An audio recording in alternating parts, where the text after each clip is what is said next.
నేను ఇలా దీనిని అనుభవించడాన్ని ఈశ్వరుడు అంగీకరిస్తాడా? ఇదొక్కటే ప్రశ్న. మనిషి తరిస్తాడు అనడానికి గుర్తేమిటో తెలుసా అండి?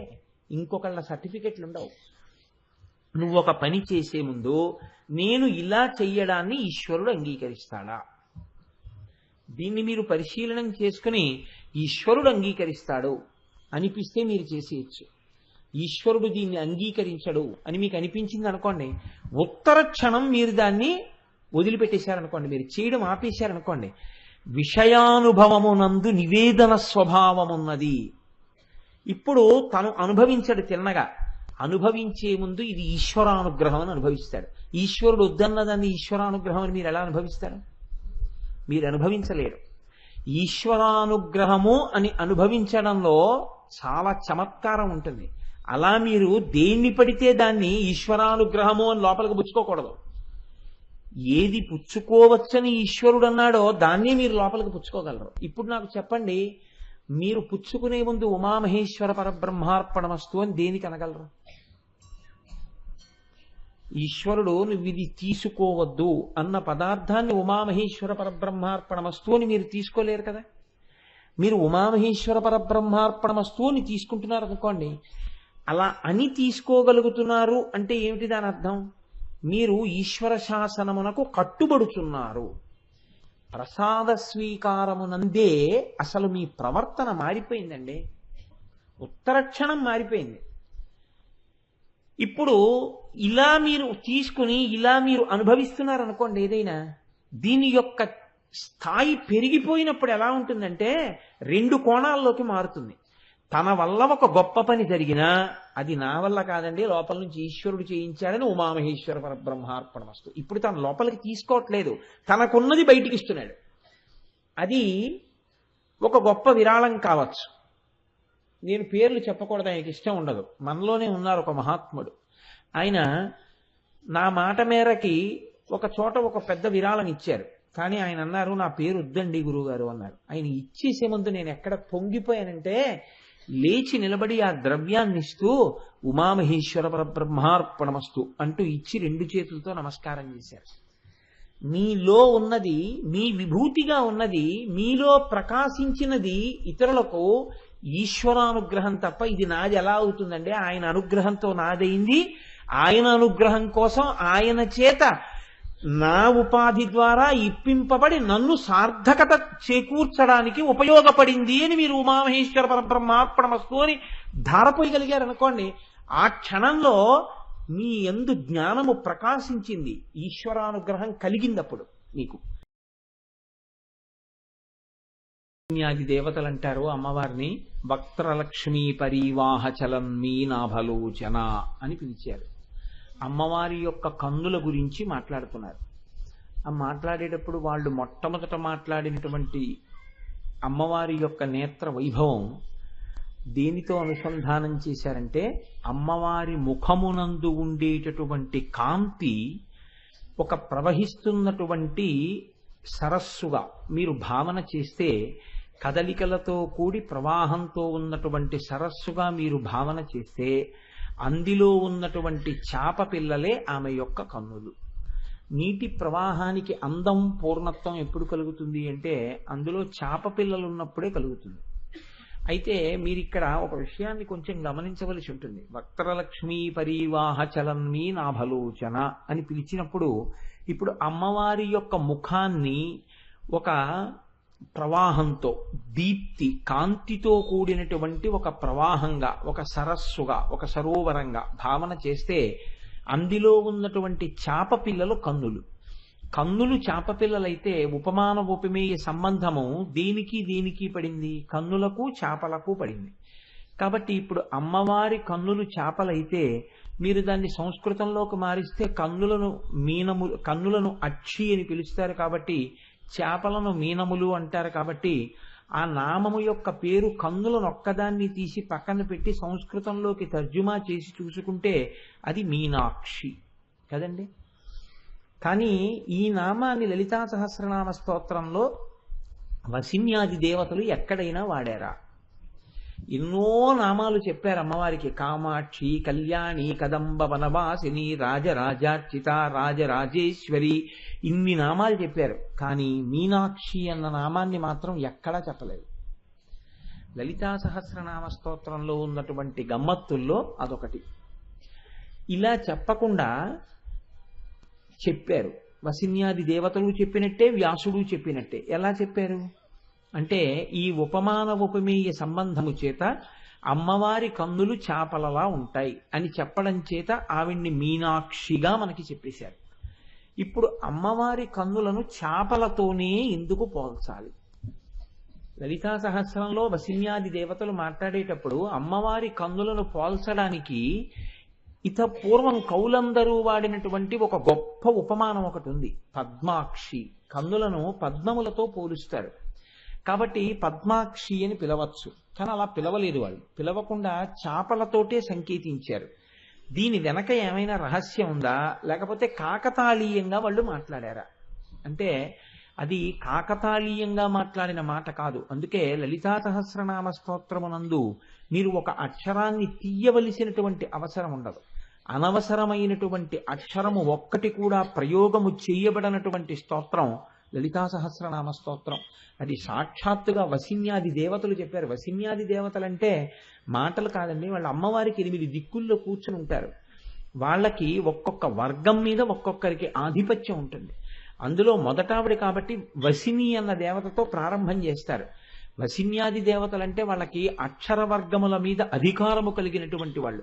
వాళ్ళ అనుగ్రహం లేకపోతే, వాగ్దేవతానుగ్రహం లేకపోతే ఒక్క మాట నోటి వెంట పలకలేరు.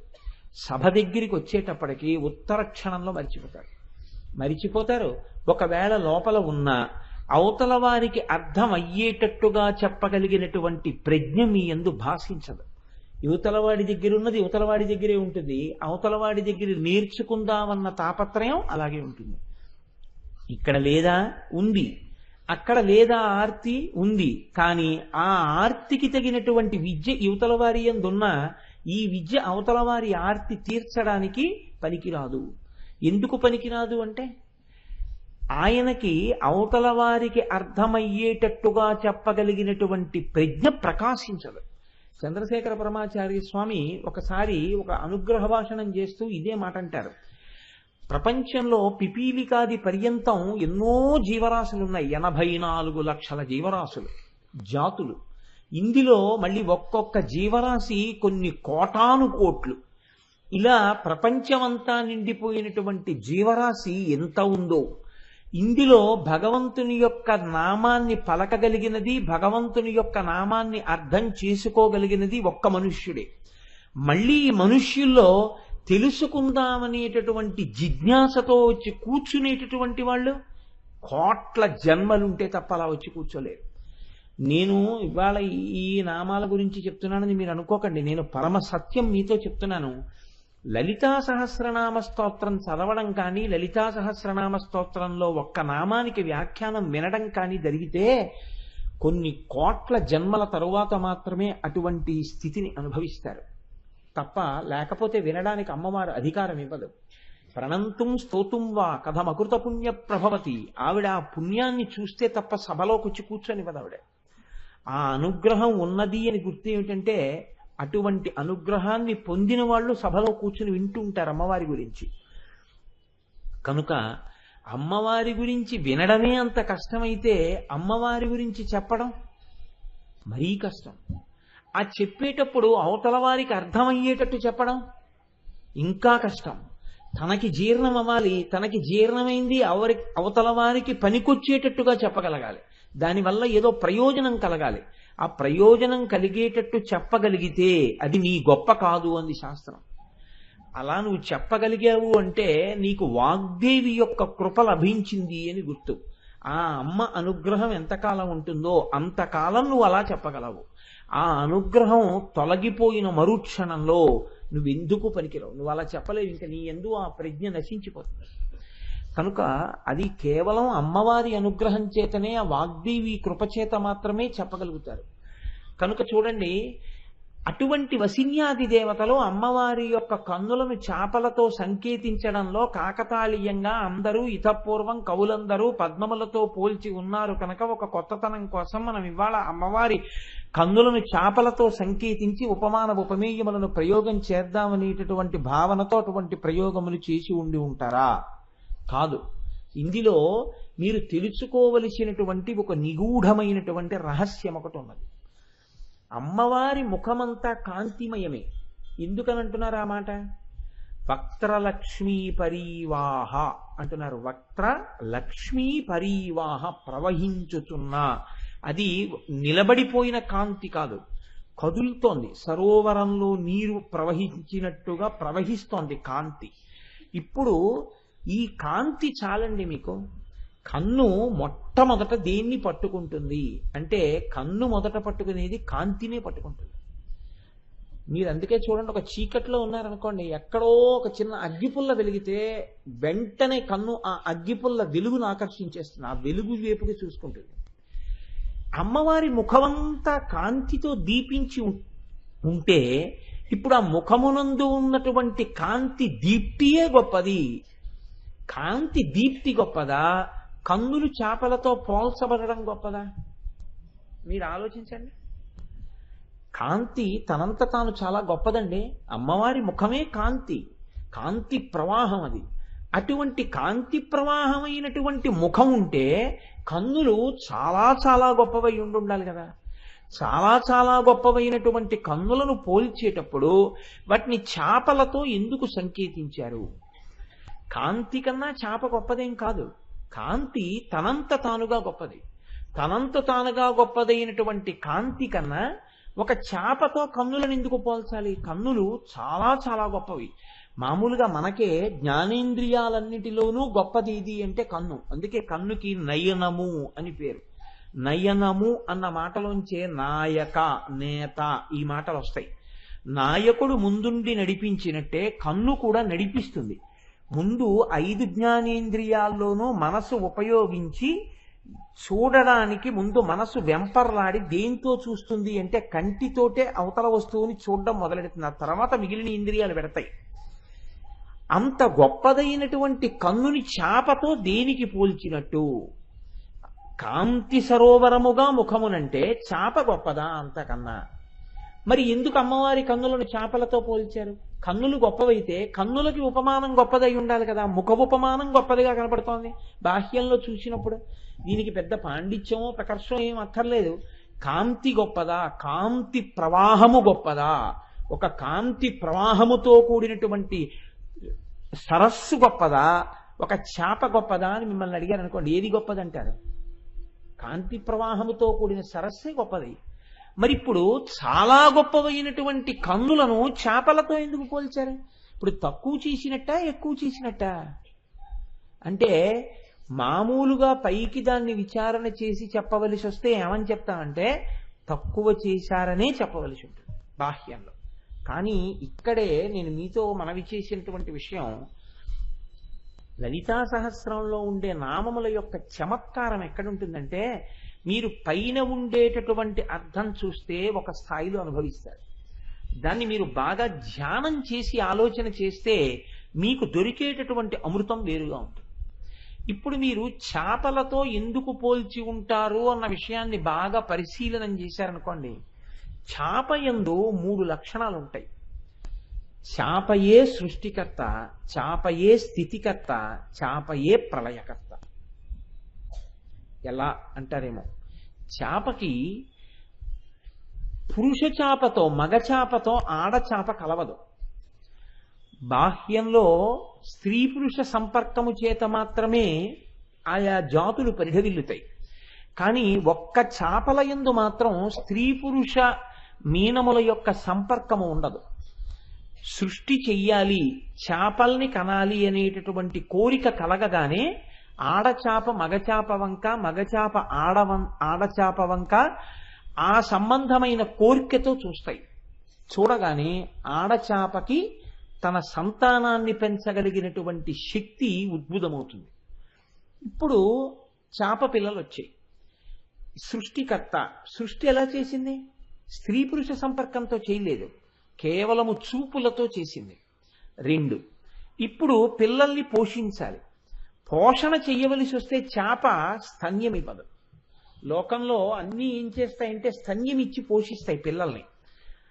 కానీ ఒక్క చేప మాత్రం ఆకలి గొని ఇంకా ఆహారం తినడం చేత కానటువంటి చిన్ని చేప పిల్ల ఆకలితో అమ్మవంక చూస్తే, నీకు ఆకలిగా ఉందా నాన్న, నీ ఆకలి తీరుగాక అని చేప చూస్తుంది.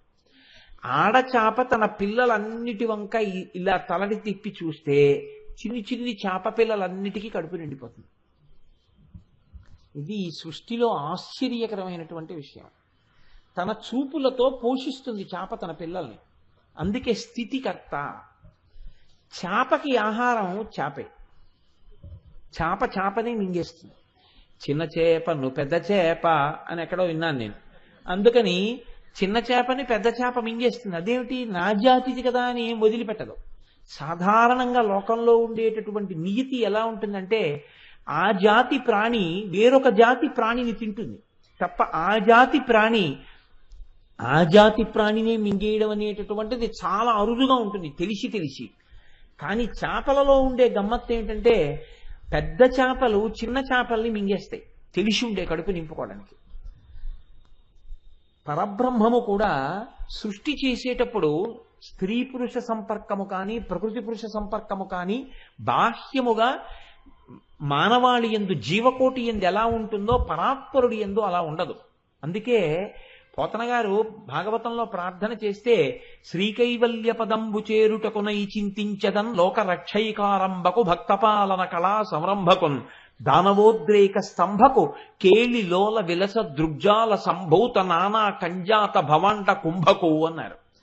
కేళి లోల విలస దృగ్జాల సంభూత నానా కంజాత భవాండ కుంభకు. ఎవరు ఈ లోకములను సృష్టించాలి అనేటటువంటి కోరికతో ఇలా చూసేటప్పటికి బ్రహ్మాండములన్నీ వచ్చాయో, తన చూపుల చేత ఈ లోకములనన్నింటినీ సృష్టించగలిగినటువంటి శక్తి కలిగిన పరబ్రహ్మమున్నాడో అన్న మాట వేశారు. అది బ్రహ్మసూత్రాల్లో మాట. అది ఇప్పుడు పరబ్రహ్మమును గూర్చి అలా చెప్తోంది బ్రహ్మసూత్రం, అలా చెప్తోంది వేదం. ఆయన చూపులతో ఈ బ్రహ్మాండములను సృష్టిస్తాడు. చూపులతో సృష్టించగలిగినటువంటి పరాత్పరుడు ఎటువంటి వాడో, చూపులతో తన జాతిని సృష్టించగలిగినటువంటి చేప అటువంటిది. చూపుల చేత తన పిల్లల్ని పోషించుకోగలిగినటువంటి శక్తి పరమాత్మకి ఎలా ఉందో, చూపుల చేత తన బిడ్డల్ని పోషించుకోగలిగిన శక్తి ఈశ్వరుడికి అలా ఉంటుంది. ఈశ్వరుడు పోషించాలి అనుకున్నప్పుడు ఎక్కడి నుంచో ఏదో తీసుకొచ్చి పోషించాడు. ఆయన ప్రసన్న దృక్కులతో చూస్తాడు, అంతే పోషింపబడతారు. అసలు మీకు ఇంకొక పెద్ద రహస్యం చెప్పనండి. పోషణ అన్న మాటలో ఉన్న రహస్యం, మీలో పోషణ అనేటటువంటిది హీనాతిహీనమైన స్థాయిలో శరీరం, అత్యున్నత స్థాయిలో జ్ఞానం. చాలా గొప్ప స్థాయిలో పోషింపబడేది జ్ఞానం, హీనాతిహీన స్థాయిలో పోషింపబడేది శరీరం. మీరు నైవేద్యం పెట్టి తినండి, నైవేద్యం పెట్టకుండా తినండి, శరీరం పోషింపబడుతుంది. మీరు నైవేద్యం పెట్టి తిన్నా శరీరం పోషింపబడుతుంది. కానీ మీరు నైవేద్యం పెట్టి మీరు ఏది అనుభవించినా, నేను ఇలా దీనిని అనుభవించడాన్ని ఈశ్వరుడు అంగీకరిస్తాడా? ఇదొక్కటే ప్రశ్న. మనిషి తరిస్తాడు అనడానికి గుర్తేమిటో తెలుసా అండి? ఇంకొకళ్ళ సర్టిఫికెట్లు ఉండవు. నువ్వు ఒక పని చేసే ముందు నేను ఇలా చెయ్యడాన్ని ఈశ్వరుడు అంగీకరిస్తాడా? దీన్ని మీరు పరిశీలనం చేసుకుని ఈశ్వరుడు అంగీకరిస్తాడు అనిపిస్తే మీరు చేసేయచ్చు. ఈశ్వరుడు దీన్ని అంగీకరించడు అని మీకు అనిపించింది అనుకోండి, ఉత్తర క్షణం మీరు దాన్ని వదిలిపెట్టేశారనుకోండి, మీరు చేయడం ఆపేశారనుకోండి, విషయానుభవమునందు నివేదన స్వభావమున్నది. ఇప్పుడు తను అనుభవించడు తిన్నగా, అనుభవించే ముందు ఇది ఈశ్వరానుగ్రహం అని అనుభవిస్తాడు. ఈశ్వరుడు వద్దన్నదాన్ని ఈశ్వరానుగ్రహం అని మీరు ఎలా అనుభవిస్తారు? మీరు అనుభవించలేరు. ఈశ్వరానుగ్రహము అని అనుభవించడంలో చాలా చమత్కారం ఉంటుంది. అలా మీరు దేన్ని పడితే దాన్ని ఈశ్వరానుగ్రహము అని లోపలికి పుచ్చుకోకూడదు. ఏది పుచ్చుకోవచ్చని ఈశ్వరుడు అన్నాడో దాన్నే మీరు లోపలికి పుచ్చుకోగలరు. ఇప్పుడు నాకు చెప్పండి, మీరు పుచ్చుకునే ముందు ఉమామహేశ్వర పరబ్రహ్మార్పణమస్తు అని దేనికి అనగలరు? ఈశ్వరుడు నువ్వు ఇది తీసుకోవద్దు అన్న పదార్థాన్ని ఉమామహేశ్వర పరబ్రహ్మార్పణమస్తు అని మీరు తీసుకోలేరు కదా. మీరు ఉమామహేశ్వర పరబ్రహ్మార్పణమస్తు అని తీసుకుంటున్నారు అనుకోండి, అలా అని తీసుకోగలుగుతున్నారు అంటే ఏమిటి దాని అర్థం? మీరు ఈశ్వర శాసనమునకు కట్టుబడుతున్నారు. ప్రసాద స్వీకారమునందే అసలు మీ ప్రవర్తన మారిపోయిందండి, ఉత్తరక్షణం మారిపోయింది. ఇప్పుడు ఇలా మీరు తీసుకుని ఇలా మీరు అనుభవిస్తున్నారు అనుకోండి ఏదైనా, దీని యొక్క స్థాయి పెరిగిపోయినప్పుడు ఎలా ఉంటుందంటే రెండు కోణాల్లోకి మారుతుంది. తన వల్ల ఒక గొప్ప పని జరిగినా అది నా వల్ల కాదండి, లోపల నుంచి ఈశ్వరుడు చేయించాడని ఉమామహేశ్వర పరబ్రహ్మార్పణమస్తు. ఇప్పుడు తన లోపలికి తీసుకోవట్లేదు, తనకున్నది బయటికి ఇస్తున్నాడు. అది ఒక గొప్ప విరాళం కావచ్చు. నేను పేర్లు చెప్పకూడదు, ఆయనకి ఇష్టం ఉండదు. మనలోనే ఉన్నారు ఒక మహాత్ముడు, ఆయన నా మాట మేరకి ఒక చోట ఒక పెద్ద విరాళం ఇచ్చారు. కానీ ఆయన అన్నారు, నా పేరు వద్దండి గురువుగారు అన్నారు. ఆయన ఇచ్చేసే ముందు నేను ఎక్కడ పొంగిపోయానంటే, లేచి నిలబడి ఆ ద్రవ్యాన్ని ఇస్తూ ఉమామహేశ్వర పరబ్రహ్మార్పణమస్తు అంటూ ఇచ్చి రెండు చేతులతో నమస్కారం చేశారు. మీలో ఉన్నది, మీ విభూతిగా ఉన్నది, మీలో ప్రకాశించినది ఇతరులకు ఈశ్వరానుగ్రహం తప్ప ఇది నాది ఎలా అవుతుందండి? ఆయన అనుగ్రహంతో నాదైంది. ఆయన అనుగ్రహం కోసం ఆయన చేత నా ఉపాధి ద్వారా ఇప్పింపబడి నన్ను సార్థకత చేకూర్చడానికి ఉపయోగపడింది అని మీరు ఉమామహేశ్వర పరబ్రహ్మార్పణమస్తు అని ధారపోయగలిగారు అనుకోండి, ఆ క్షణంలో మీ యందు జ్ఞానము ప్రకాశించింది, ఈశ్వరానుగ్రహం కలిగిందప్పుడు మీకు. రెండు, ఒకటి మీకున్నది ఇచ్చుట, దాని యందు ఉమామహేశ్వర పరబ్రహ్మార్పణమస్తు అండం. రెండు, మీకు ఉన్నది ఇవ్వడం కాదు, మీరు లోపలికి పుచ్చుకోలేనిది మీరు పుచ్చుకోవలసి వచ్చింది. పుచ్చుకోలేనిది ఏమిటి? అది పుచ్చుకోవడం మీకు ఇష్టం కాదు అంటే నా ఉద్దేశ్యం కష్టం, పరమ కష్టం. ఇప్పుడు ఈ కష్టాన్ని పుచ్చుకోవాలని ఏ గృహస్థు కోరుకోడు, అటువంటి కష్టం ఒకటి వచ్చింది. నేనే ఉన్నాను, నా భార్య ఉంది, నా భార్య సుఖంగా ఉండాలి అని నేను కోరుకుంటాను తప్ప, నా భార్య కాలు మీద ఒక పెద్ద కురుపు వేసి అది చాలా నిప్పి పెట్టి సెలవేసి అది చాలా బాధపడుతుంటే నేను చూడాలి అని నేను కోరుకోను కదా. ఇప్పుడు అది వచ్చింది అనుకోండి, నా భార్య కాలు మీద ఒక పుండు పుట్టింది. ఇప్పుడు నేను నా భార్య కాలు మీద పుండు పుట్టి అది బాధపడుతుంటే చూసి, ఈశ్వర ఇది ఏదో జన్మలో ఏదో పాపం చేసి ఉంటుంది, దాన్ని ఎంతో కష్టపెడితే ఇబ్బంది పడిపోతుందని ఒక కురుపు రూపంలో నిప్పి పెట్టించి తీసేస్తున్నావా తండ్రి? ఎంత అనుగ్రహం ఉన్నవాడివయ్యా. కురుపుని పెడుతోందేమో కానీ నిత్య జీవితంలో ఏవీ పాడవలేదు కదా, అన్ని నడుస్తున్నాయి కదా, నాకు వండి పెట్టగలుగుతోంది, ఈశ్వరారాధన చేసుకుంటోంది, తన పని తను చేసుకుంటోంది, ఇది కదా జగదంబ నీ అనుగ్రహం అంటే అని నేను అన్నాను అనుకోండి, నాకు ఇష్టం లేని దాన్ని ఈశ్వరానుగ్రహంగా నేను ఇష్టంగా లోపలికి తీసుకుంటున్నాను. ఇది ఈశ్వర ప్రసాదము అని లోపలికి పుచ్చుకున్నాను. ఈ పుచ్చుకోవడానికి ఆది ఎక్కడా అని అడిగాడు. నీవు తినడం దగ్గర ఆది. అసలు అది చేత కాలేదనుకోండి, ఎప్పటికీ జీవితంలో మార్పు రాదు. సున్నా. ఎన్ని విన్నా ప్రయోజనమేమీ ఏమీ ఉండదు, ఏమీ ఉండదు. ఎందుకు ఉండదు? ఏది మార్పేది? నువ్వు తింటున్నది ఉమామహేశ్వర పరబ్రహ్మార్పణమస్తు అని తిన్ననాడు కదా ఉమామహేశ్వర పరబ్రహ్మార్పణమస్తు, కాకపోతే లక్ష్మీనారాయణ పరబ్రహ్మార్పణమస్తు అని. దానికి నాకేం అభ్యంతరం ఏం లేదు. నామరూపాలతో ఉన్నది బ్రహ్మం కాబట్టి వేదం అంగీకరించిన రూపాన్ని నువ్వు అనుసంధానం చేయవచ్చు. చేసి లోపలికి పుచ్చుకోవడం అలవాటైతే దాని యొక్క తీవ్ర స్థాయిలో ఇంకొకటి కూడా నీకు అలవాటు అవుతుంది మెల్లమెల్లగా. ఇప్పుడు ఈ పోషించడం అనేటటువంటిది అన్నంతో మొదలుపెట్టి వాడు కృతజ్ఞుడై అలా అనకుండా తిన్నా ఆయన పోషిస్తాడు. అమ్మ అన్న గౌరవం లేకుండా అమ్మని నిలదీసిన వాణ్ణి, అమ్మ మీద చెయ్యెత్తిన దుర్మార్గులకు కూడా అమ్మ అన్నమే పెడుతుంది తప్ప అమ్మ విషయం చేత్తో పెట్టదు. అలా పరమాత్మకి నమస్కారం చెయ్యని పాపాత్ముడికి కూడా పరమాత్మ అన్నమే పెడతాడు. అమ్మకి పరమాత్మకి ఒక్కటే లక్షణం ఉంటుందండి.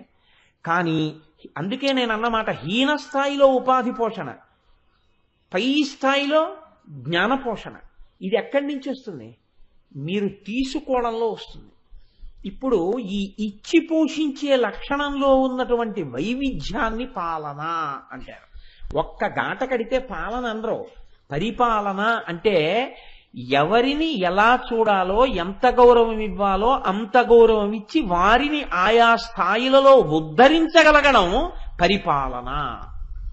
ఒక తండ్రికి ఒక కొడుకు ఉంటాడేమో, ఒక తండ్రి భక్తికి కొడుకు వారసుడు కావాలని లోకంలో నియమం ఉండదు. ఒక తండ్రికి ఇద్దరు కొడుకులు ఉంటారేమో, పెద్ద కొడుకులా చిన్న కొడుకు ఉండాలని ఉండదు, చిన్న కొడుకులా పెద్ద కొడుకు ఉండాలని ఉండదు. ఒక తండ్రికి 5 బిడ్డలు ఉంటారేమో, 5 బిడ్డలు తండ్రి గారి కీర్తితో పోల్చినప్పుడు లేశమాత్రమైన కీర్తి సంపాదించలేని వాడి కావచ్చు. ఎవరి యొక్క భక్తి, ఎవరి యొక్క ఈశ్వరానుగ్రహం వారిదే. అది ఉపాసనని బట్టి ఉంటుంది. బిడ్డలు ఉంటారేమో, భార్య ఉంటుందేమో, అన్నదమ్ములు ఉంటారేమో, అక్క చెల్లెళ్ళు ఉంటారేమో, స్నేహితులు ఉంటారేమో, కానీ ఉపాసన బలం మాత్రం ఎవరిది వారిది. అక్కడ మాత్రం ఏం రాజీ ఉండదు. ఇంకా కాకపోతే రక్షణ యందు మారుతుంది. ఆయన భార్య కాబట్టి రక్షింపబడడంలో కొంత తేడా ఉంటుంది. ఆయన ఏడుస్తాడేమో నా ఆవిడని రక్షించవచ్చు, ఆయన ఏడుస్తాడేమో నా బిడ్డలు రక్షింపబడచ్చు, ఆయన ఏడుస్తాడేమో అని చెప్పి ఆయన వస్తువులు కొన్ని రక్షింపబడచ్చు. కానీ ఆయన ఉపాసన ఆయనతో ఉన్న వాళ్ళకి కూడా రావాలి అంటే అలా రావాలని నియమం ఏం లేదు. ఒక్కొక్కసారి ఎలా ఉంటుందంటే ఒకే ఇంట్లో బతుకుతూ భార్యకున్నంత భక్తితో ఆవిడ తరించిపోతున్నట్టు భర్త తరించలేడు. చాలా గమ్మత్తుగా ఉంటుందండి. ఇది పరిపాలన అంది శాస్త్రం. ఇది స్థితికారుడంటే కేవలం అన్నం పెట్టి పోషించేయడం కాదు. ఈ స్థాయిలో పోషణ చేసేటప్పుడు పైకి చూసినప్పుడు ఎలా ఉంటుంది? అందరినీ పోషిస్తాడు. చేప కూడా అంతే. ఆకలి అని చూస్తే ఎవరి వంక చూడాలి? అందుకే ఆర్తి జిజ్ఞాసురర్థార్థి జ్ఞానీచ భరతర్షభ, నా వంక నలుగురు చూస్తున్నారయా అన్నాడు పరమాత్మ.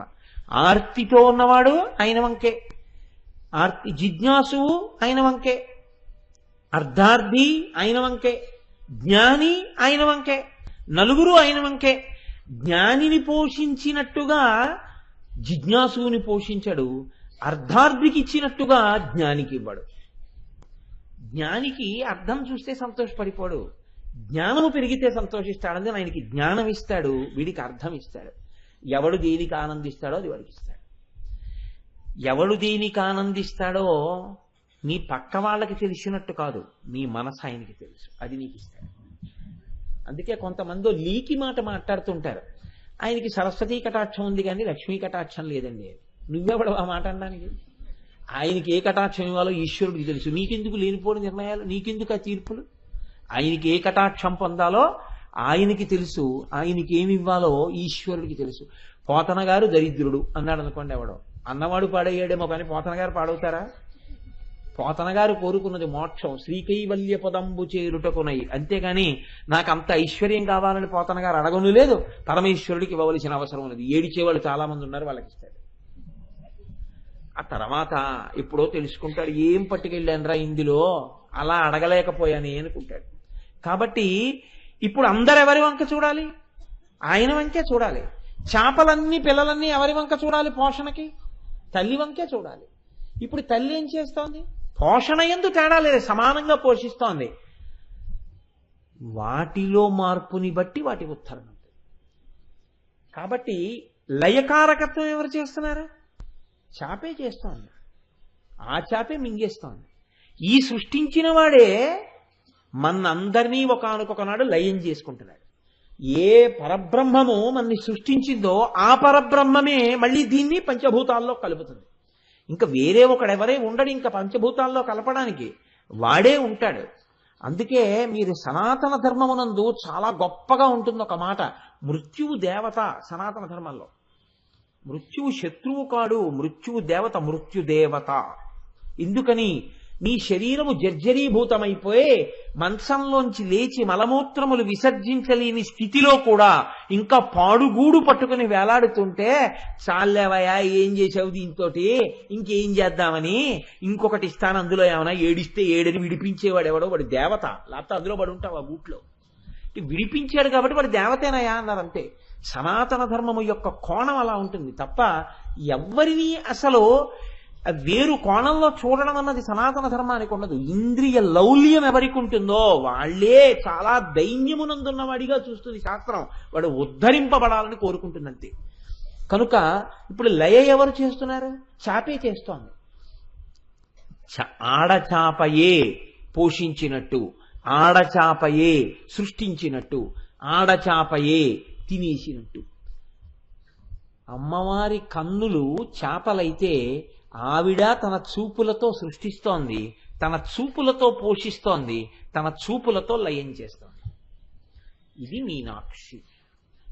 మీనాక్షి అన్న మాటని ప్రకటంగా వాడకుండా మీనాక్షి తత్వమును తీసుకొచ్చి ఇప్పుడు చెప్పు, కాంతి స్రోతస్సు, కాంతితో కూడిన ప్రవాహము గొప్పదా, ఆ చాపలుగా ఉన్న కన్నులు గొప్పవా?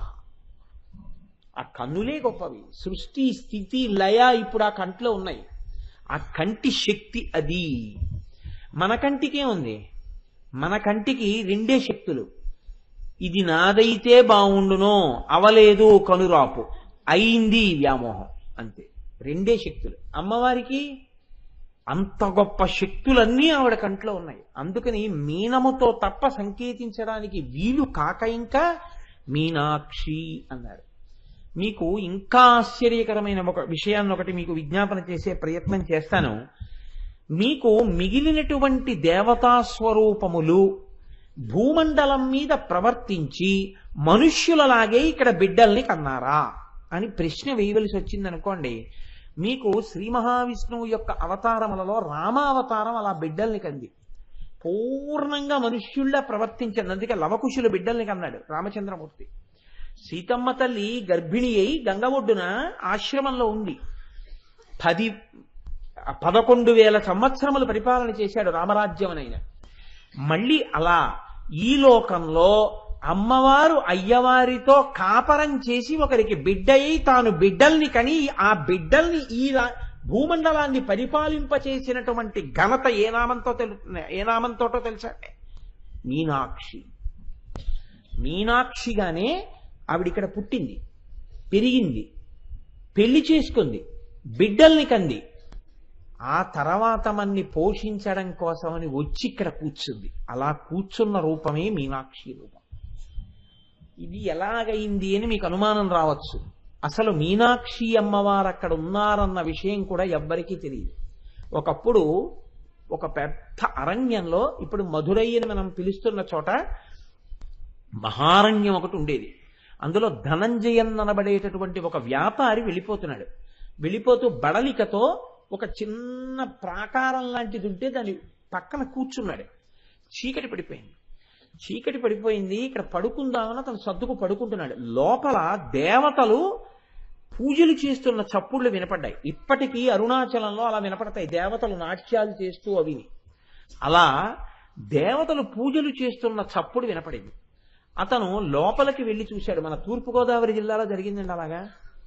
ఒకానొక దేవాలయంలో మామగారు పూజ చేస్తుంటే లోపలికి వెళ్ళకూడదన్న నియమాన్ని మర్చిపోయి అల్లుడు గారు గభాలన లోపలికి వెళ్ళారు. వెళ్ళేటప్పటికీ అమ్మవారికి తాంబూలం ఇలా అందిస్తుంటే పరమభక్తుడైన వ్యక్తి అమ్మవారు తాంబూలం తింటోంది. అతను గబుక్కుని తెర తీశాడు. తెర తీసేటప్పటికి అమ్మవారు ఇలా కళ్ళెత్తింది. అతను స్పృహ తప్పిపోయాడు. అనుకోకుండా తీశాడు కాబట్టి అతను స్పృహ తప్పిపడిపోయాడు. అమ్మవారు పరమభక్తుల దగ్గర స్వీకరించింది అలాగా ఉపచారాన్ని. కనుకనే మధురైలో అతనికి లోపల దేవతలు పూజలు చేస్తున్న చప్పుళ్ళు వినపడితే అతను లోపలికెళ్ళి చూశాడు. దేవతలందరూ నిలబడితే అమ్మవారు అక్కడ పూజ స్వీకరిస్తాడు. అతను ఇది చూసి పరవశించిపోయి అమ్మవారు అతని ద్వారా లోకానికి ప్రకాశింప చెయ్యాలనుకున్నారులా ఉంది. రాజుగారి దగ్గరికి వెళ్ళి చెప్పాడు, అయ్యా నేను ఇక్కడ ఒక చిత్రమైనటువంటి విషయాన్ని చూశాను. అమ్మవారు స్వయంగా అక్కడ దేవతలతో పూజ తీసుకుంటోంది అని. వెంటనే కులశేఖర పాండ్యన్ ఆ రాజు పేరు. ఆ రాజుగారు వచ్చి అక్కడ చూశారు. అక్కడ ఆయనకి చిన్న దేవాలయం ఒకటి కనపడింది.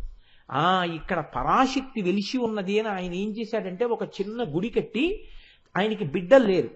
ఆ బిడ్డలు లేనటువంటి కారణం చేత ఆయన అమ్మవారిని వేడుకున్నాడు.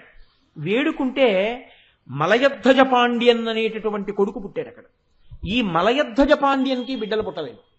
పుట్టకపోతే అతను ఈ అమ్మవారి గుడికొచ్చి ఒక హోమం చేశాడు. అమ్మా నువ్వు నన్ను అనుగ్రహించి నాకు బిడ్డలనియ్యి అని. ఆశ్చర్యకరంగా అందరూ చూస్తుండగా ఆ హోమగుండంలోంచి ఒక ఆడపిల్ల పైకొచ్చింది. ఆమె కూడా చిదగ్నికుండ సంభూత, ఆవిడ కూడా చిదగ్నికుండ సంభూత. ఆ పిల్లని ఎంతో సంతోషంగా హత్తుకున్నారు తల్లిదండ్రులు. తీరా చూస్తే ఆ పిల్లకి 3 స్తన్యములున్నాయి. అయ్యయ్యో, లేక లేక పుట్టిన ఆడపిల్ల హోమగుండంలోంచి పుట్టింది, ఈ పిల్లకి 3 స్తన్యములున్నాయి, చిత్రమైనటువంటి ఆడపిల్ల అని లోకంలో పేరు వస్తుంది, ఎలాగా అని దుఃఖపడ్డారు వాళ్ళు. అశరీరవాణి పలికింది పైనుంచి, ఈ పిల్లని నువ్వు సామాన్య కాంతగా భావన చేసి వరుణ్ణి తీసుకొస్తావేమోననే ఆ అమ్మాయి 3 స్తనములతో పుట్టింది. ఈ అమ్మాయి భర్త ఎవరో ఈ అమ్మాయే వెతుక్కుంటుంది. ఈమె వరుడు ఈమె కంటపడిన నాడు ఈమె యొక్క 3వ వచ్చోజం కనుమరుగైపోతుందని చెప్పింది. ఈ పిల్లకి ఆయన పెట్టుకున్న పేరు తడాతగై. అమ్మాయికి ద్రవిడ సంబంధమైన పేరు పెట్టాడు. ఆ పిల్లని పెంచి పెద్ద చేశాడు. ఆ పిల్ల పెద్దదై ఎన్నో విలువిద్యలు నేర్చుకుంది. పురుషుడన్న వాణ్ణి విడిచిపెట్టకుండా ఓడించింది. చిట్ట చివరికి పురుషులకు పురుషుడు పరమాత్మ కైలాసపతి పరమశివుడు ఉన్నాడన్నారు. పినాకమే ఆయన ధనస్సు కావచ్చు, ఆయన్ని కూడా ఓడిస్తానని ఈ పిల్ల కైలాసానికి వెళ్ళేది. పరమశివుణ్ణి యుద్ధానికి పిలిచింది. పరమశివుడు బయటికి వచ్చాడు నవ్వుతూ.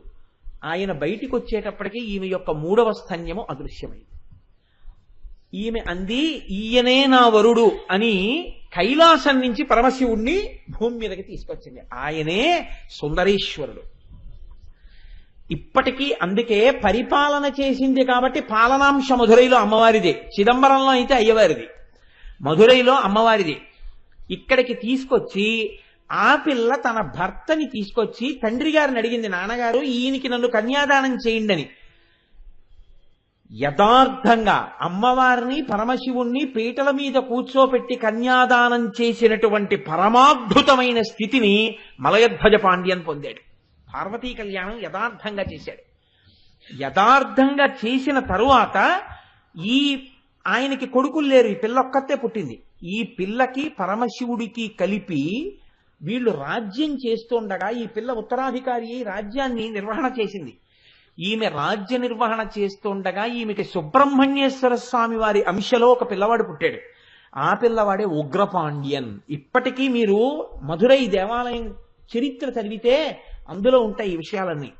ఉగ్రపాండ్యన్ అన్న పిల్లవాడు పుట్టి వాడు రాజ్యానికి అధికారి అయ్యాడు. తల్లిదండ్రులు ఇద్దరూ కలిసి వాడికి పట్టాభిషేకం చేసి కైలాసానికి వెళ్ళిపోతామన్నారు. అంటే ఆ పిల్లవాడు ఏడిచాడు, అమ్మా ఏ అదృష్టమో, నువ్వు ఇక్కడ ఇంతమందిని అనుగ్రహించడం కోసమని వరుణ్ణి ఇక్కడికి తీసుకొచ్చి శంకరుణ్ణి సుందరేశ్వరుడిగా ఈ సింహాసనాన్ని అధిష్ఠించి పరిపాలించావు, నాకు తల్లివయ్యావు, తండ్రి అయ్యారు, నాకు పట్టాభిషేకం చేశారు, మీరు వెళ్ళిపోవడానికి వీల్లేదన్నాడు. అంటే పుట్టినది మొదలుగా అందర్నీ ఎలా రక్షించానో అలాగే తలుచుకున్న ఉత్తర క్షణంలో అందర్నీ మీనాక్షి మధురై అనేటప్పటికే నా చూపులతో కాపాడడానికి నేను ఈ మధురై క్షేత్రంలో వెలిసి ఉంటానని అమ్మవారు మధురైలో మీనాక్షిగా వెలిసింది. పక్కనే సుందరేశ్వరుడుగా శంకరుడు వెలిశాడు. అందుకనే మీనాక్షి ఇప్పటికీ అంత గొప్ప అవతారం. ఆ మీనాక్షి అమ్మవారు అందుకే 4 చేతులతో కానీ 8 చేతులతో కానీ ఉండదు, 2 చేతులతోనే ఉంటుంది. మీరు ఎప్పుడైనా మీనాక్షి అమ్మవారిని కొంచెం జాగ్రత్తగా పరిశీలనం చేస్తే దేవాలయంలోకి వెళ్ళినప్పుడు కొంచెం లోపలకు ఉంటుంది. ఆ లోపలికి ఉన్నప్పుడు మీరు కొంచెం జాగ్రత్తగా దీపపు కాంతిలో పట్టి పట్టి చూస్తే 2 చేతులతోటే ఉంటుంది. నరకాంత ఎలా ఉంటుందో అలా 2 చేతులే. 2 చేతులలో కూడా గమ్మత్తు ఏమిటంటే అమ్మవారు 2 కాళ్ళు ఒక్కలా పెట్టి నిలబడి ఉండదు. మధుర మీనాక్షి కుడికాలు ఇలా నిలబెట్టి ఉంటుంది, ఎడంకాలు కొంచెం పైకెత్తి మోకాలు పైకి తేల్చి ఇలా ఒరిగి ఉంటుంది. మూర్తి ఒరిగి ఉండి ఎడంచెయ్యి విలాసంగా ఇలా చాపి ఉంటుంది. ఉండి కుడి చేత్తో ఇలా ఒక పుష్ప గుచ్చం పట్టుకుంటుంది. ఈ పుష్పగుచ్చం ఇలా చెవి దగ్గరికి పట్టుకుంటుంది. ఈ చెవి దగ్గర పట్టుకున్న పుష్పగుచ్చం మీద ఒక రామచిలక ఉంటుంది. ఈ రామచిలక ఎర్రటి ముక్కుతో స్ఫుటంగా ఉంటుంది. కొప్పు ఈ పాండ్య దేశస్థులు ద్రవిడ దేశస్థులు వేసుకునేటటువంటి కొప్పు, గొల్ల కొప్పు ఆ తల్లి గోదాదేవి ఎలా వేసుకుంటుందో అటువంటి కొప్పు వేసుకుంటుంది. వేసుకుని ఇలా తోమాల వెంకటేశ్వరుడు ఎలా వేసుకుంటాడో అలా ఒక తోమాల ఒక్కటి వేసుకుంటుంది. వేసుకుని నిలబడి ఉంటుంది మధుర మీనాక్షి. మీరు కావాలంటే ఎక్కడైనా మీనాక్షి అమ్మవారి యొక్క ఫోటో చూడండి. దీనికి పెద్దలు ఏం చెప్తారంటే, అమ్మవారు 2 స్థాయిల్లో గమనిస్తుంటుంది. ఒకటి, చూసేటప్పుడు ఆవిడ ఇలా చెయ్యి పెట్టి ఇలా పుష్పగుచ్చం పట్టుకుని అలా చూస్తూ ఉంటుంది. ఈ చూపులలో ఉన్న గొప్పతనం ఏమిటంటే, మీరు ఈ బ్రహ్మాండంలో ఎక్కడ నిలబడి నమ్మి మీనాక్షి అనండి, ఆవిడ వెంటనే చూస్తుంది, చూసి కాపాడుతుంది. అలాగే చెప్పడంలో పరవశించి చెప్తున్నాడా, ఇది ఆవిడ వింటుంది. ఎవరు చెవికి దగ్గరగా ఉంటారంటే, పువ్వుల మీద ముక్కు ఎర్రబడిన చిలక కూర్చుని ఉంటుంది. అంటే భగవత్ సంబంధమైన విషయం చెప్పేటప్పుడు తాను పరవశుడైపోయి, ఆ పారవస్యం చేత ఒళ్ళు మరిచిపోయి రాగరంజితమైన ముఖంతో పారవస్యంతో చెప్తున్నవాడెవడున్నాడో అటువంటి వాడి మాటల్ని దగ్గరకి తీసుకుని తన చెవులతో విని పొంగిపోతూ ఉంటుంది ఆవిడ. అందుకని ఆవిడిచ్చిన జ్ఞానమే ఆ పుష్పాలు. దాని మీదే కూర్చుని ఆ చిలక ఉంటే ఆ చిలక పలుకులు వినడానికి ఇలా కుడిచివికి దగ్గరికి పెట్టుకుని ఉంటుంది. మీరు ఎప్పుడైనా మధుర మీనాక్షి అమ్మవారిని కొంచెం బాగా పరిశీలనగా చూసే ప్రయత్నం చెయ్యండి, మీకు అన్ని రహస్యాలు అందులో ద్యోతకం అవుతాయి. కాబట్టి ఆవిడ కన్నులతో చూసి పోషిస్తూ ఉంటుంది. ఆ తత్వమే, ఆ తల్లియే ప్రత్యేకించి ఈ భూమండలం మీద మనం 1.5 రోజులు మనది కాదు అని అనుకుంటే ఉత్తర క్షణంలో మీరు మధురై వెళ్ళిపోగలరు. ఏముందండి, ఇవాళ సర్కార్ ఎక్కితే తెల్లారేపటికి చెన్నై, అక్కడ మళ్ళీ వైఘై ఎక్స్ప్రెస్ ఎక్కితే మధ్యాహ్నానికో సాయంకాలానికో మధురై వెళ్ళిపోతారు. చిత్రం ఏమిటో తెలుసా అండి, సుబ్రహ్మణ్యాంశలో పుట్టినటువంటి వాడు ఉగ్రపాండ్యన్ అయితే సుబ్రహ్మణ్యేశ్వరుడి యొక్క కళ్యాణం జరిగినటువంటి తిరుచెందు ఇంకొక కోవిల కూడా అక్కడే మధురైకి చాలా దగ్గరలో ఉంటుంది. సుబ్రహ్మణ్యుడు చాలా గొప్ప క్షేత్రం, పరమోత్కృష్టమైన క్షేత్రం. పూర్వం అందుకే ఎవరైనా పుస్తకం రాస్తే ఇందులో లోకానికి పనికొచ్చే విషయాలు ఉన్నాయా లేవా అంటే మధురై తీసుకెళ్లేవారు. సరస్వతి కోనేరులో పుస్తకం పడేసేవారు. పుస్తకం మునిగిపోతే దాన్ని వదిలిపెట్టి వచ్చేసేవారు. పుస్తకం పైకి తేలితే ఇది లోకానికి పనికొస్తుందని పట్టుకొచ్చి ప్రతులు రాసేవారు. ఆ కోనేరొక్కటే చెప్పేసేది, అది పనికొస్తుందో పనికిరాదో చెప్పేసేది. అటువంటి కోనేటితో సహా ఎన్నో చిత్రములు కలిగినటువంటి క్షేత్రము మధురై క్షేత్రం. అటువంటి మధురైలో ఉన్న అమ్మ మీనాక్షి. ఇప్పుడు ఆ మీనాక్షి చూపులతో పోషించి చూపుల యొక్క కారుణ్యము చేతనే ఇక్కడ నిలబడిపోయింది. అలా నిలబడిపోయిన తల్లికి చేసిన ప్రస్తుతియే వక్త్రలక్ష్మీ పరివాహ చలన్మీ నాభలోచన. ఇప్పుడు చెప్పండి, ఈ నామం గురించి చెప్పుకుంటూ ఈ నామం గురించి వింటూ అది మీనాక్షియే అని మీరు అన్న మరుక్షణంలో మీ మీద ఎవరి చూపులు పడుతున్నాయి? మీనాక్షి అమ్మవారి చూపులు పడుతున్నాయి. మీనాక్షి సృష్టిస్తుంది, పోషిస్తుంది, లయం చేస్తుంది. మీ అజ్ఞానాన్ని లయం చేస్తుంది, మిమ్మల్ని పోషిస్తుంది. కోరికలు ఉన్నటువంటి వాళ్ళకి అయ్యో వంశం రాలేదన్న కోరిక, పిల్లలు పుట్టలేదన్న కోరిక, ఇటువంటి కోరికలు ఉన్నవారి యందు ఆ కోరికలు తీరేటట్టుగా ప్రకాశింపచేస్తుంది. కాబట్టి ఇన్ని ఏకకాలమునందు ఇయ్యగలిగిన తల్లి, అక్కడి నుంచి చూసి ఇక్కడ కోరికలు తీర్చగలిగిన తల్లి. కాబట్టి ఆ మీనాక్షి అన్న నామము అంత గొప్ప నామము. అమ్మ ఓసారికి చూడు అని మీరంటే ఆవిడ పట్ల అపచారం. ఎవరినైనా అయితే ఓసారికి చూడండి అనాలట. అమ్మ అంటే చాలట, ఆవిడ వెంటనే మీ వంక చూస్తుందట. ఎదరెదర మీరు చూద్దరు కానీ భవాని త్వం దాసే అని శంకరాచార్యుల వారు శ్లోకం చేశారు. భవాని అనేటప్పటికీ ఆవిడ మోక్షం ఇచ్చేస్తుంది. కాబట్టి అటువంటి తల్లి, అందుకని ఆ తల్లి కన్నులకు మీనముల చేత సంకేతించి మీనాక్షి అన్న పేరు ఇచ్చారు. మీరు చూడండి, ఇందులో ఒక గమ్మత్తైనటువంటి విషయాన్ని ప్రతిపాదన చేస్తారు. అమ్మవారి కన్నులు కారుణ్యముతోటే ఉన్నాయా, మీకు పనికొచ్చే ఇతర విషయాలు ఇంకా ఏమైనా ఉంటాయా? కారుణ్యము అన్న మాట నేను వాడగానే ఇలాంటి సభల్లో ఉన్న పెద్దలెవరు కాదనరు అనుకోండి. నాలాంటి మూర్ఖుడు ఒకడు ఉంటాడు. వాడు ఏమంటాడంటే, నాకెందుకండి కారుణ్యం, ఐ హేట్ సింపతి అంటాడు. నాకేం కారుణ్యం అక్కర్లేదే, నాకెందుకండి కారుణ్యం, నేనేమంత ఇంకొక కారుణ్యం మీద బతకవలసినంతటువంటి దైన్యంతో నేను లేనే. మీకు ఒకవేళ కారుణ్యం కావలసి వస్తే మీరు అనుభవించండి ఆ కారుణ్యం, నాకెందుకు అంటాడు. కాబట్టి అమ్మ కన్నులలోని కారుణ్యమును అనుభవించు అన్నాం అనుకోండి. ఇప్పుడు నాకు అంత పెద్ద అవసరం ఏముందండి అంటాడు వీడు. కాబట్టి అమ్మ కన్నులలోని కారుణ్యం అంటే ఇన్ని పాయలుగా ప్రవహిస్తుందో చూపిస్తారు. ఒక్క గోదావరి త్రయంబకంలో బయలుదేరింది అనుకోండి, ఇన్ని పాయలవుతుందో. ఎన్ని పాయలైనా అంతటా తీయని నీరే.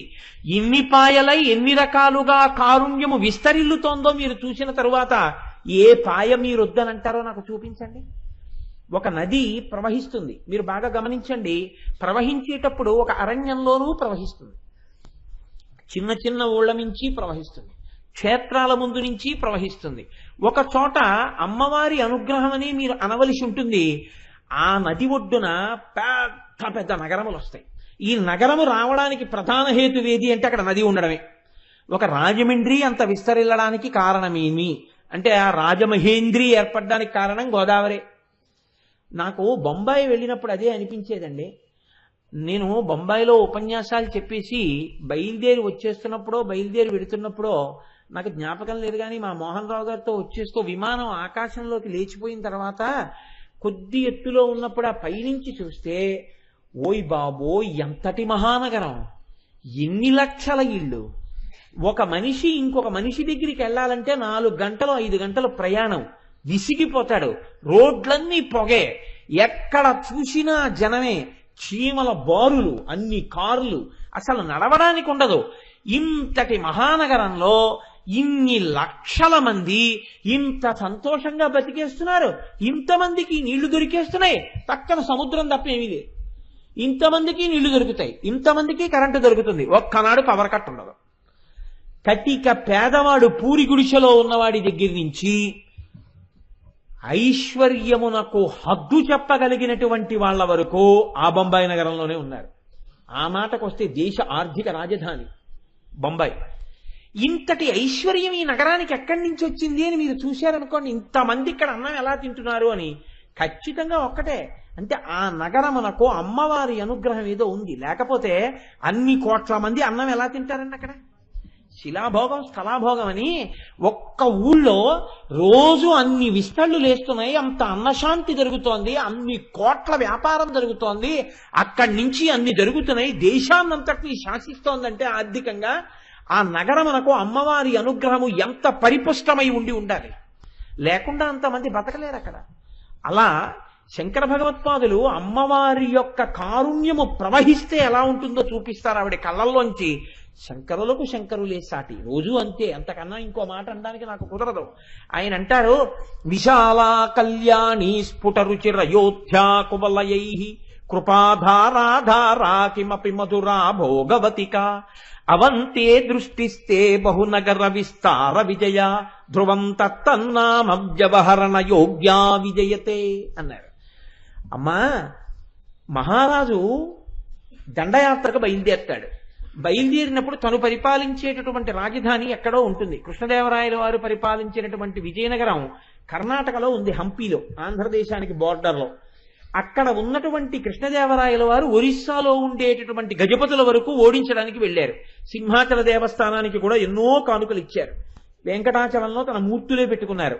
ఇంత దూరం వెళ్ళిపోయినప్పుడు రాజు ఏం చేస్తాడంటే ఆ పట్టణాన్ని గెలిచేసి ఇది నాది అని ఒక విజయ పతాకం ఎగరవేసి వెళ్ళిపోతుంటాడు. ఆ విజయ పతాకం ఎగరవేసి విజయ స్తంభాన్ని నాటి వెళ్ళిపోయాడంటే ఇది ఆ రాజుది అయిపోతుంటుంది. అలాగే శంకరాచార్యుల వారు అంటున్నారు, నువ్వు ఈ లోకమంతా నీ కళ్ళు ఇలా తిప్పుతున్నా, నేను తల తిప్పుతున్నాను అనుకోండి, అమ్మవారైతే ఇలా కళ్ళు తిప్పుతుందట. ఇలా కళ్ళు తిప్పుతున్నా నీ దృష్టి కొన్ని చోట్ల ఆగింది. ఒక్కొక్కసారి ఇలా తిప్పుతూ అలా ఆగావు. అలా ఎక్కడ ఆగావో అక్కడ శోభిల్లిపోయాయి ఆ ప్రాంతాలు, అంత శోభని పొందాయి. అవే 8 మహానగరాలు అయ్యాయమ్మా అన్నారు శంకరాచార్యులు వారు. ఆ 8 మహానగరాలు ఎక్కడున్నాయి? నీ కంటి దృష్టిలోంచి వచ్చాయి ఆ నగరాలు అన్నారు. కాదు, ఆ నగరాల పేర్లు నీ కంటికి పేర్లే అన్నారు. నీ కంటి పేర్లే ఆ నగరాలకు వచ్చాయమ్మా అన్నారు. ఇదో గమ్మత్తు. అసలు ఎలా వచ్చాయి శంకర అంది. అమ్మవారు కూడా తెల్లబోయి ఉంటుందండి అసలు శంకరాచార్యులు వారి మాటలకి. ఆవిడ నవ్వు నవ్వి, ఏమిటి నాకు చాలా విచిత్రంగా ఉంది శంకర, నువ్వు చెప్పింది ఏది చెప్పు అంటే, విశాలా కళ్యాణి అన్నారు ఆయన. విశాల అనబడేటటువంటి ఒక నగరం ఏర్పడింది. ఏది విశాల? భారతదేశంలో బదరీనాథ్. బదరీనాథ్ని విశాల అని పిలుస్తారు. ఎవ్వరికైనా కోరిక ఇది అంటే జీవితంలో ఒక్కసారి బదరీ కేదారాలు వెళ్ళాలని కోరుకుంటారు.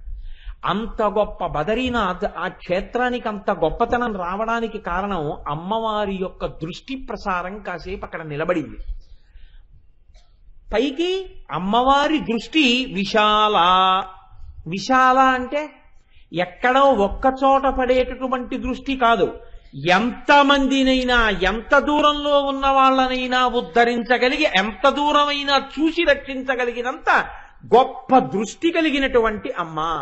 మనకైతే ఏదో ఇక్కడి నుంచి అక్కడ వరకు, అక్కడి నుంచి ఇక్కడ వరకు కనబడుతుంది. అసలు కళ్ళజోడు తీస్తే అది కనబడుతుంది, మన అదృష్టం అనుకోండి.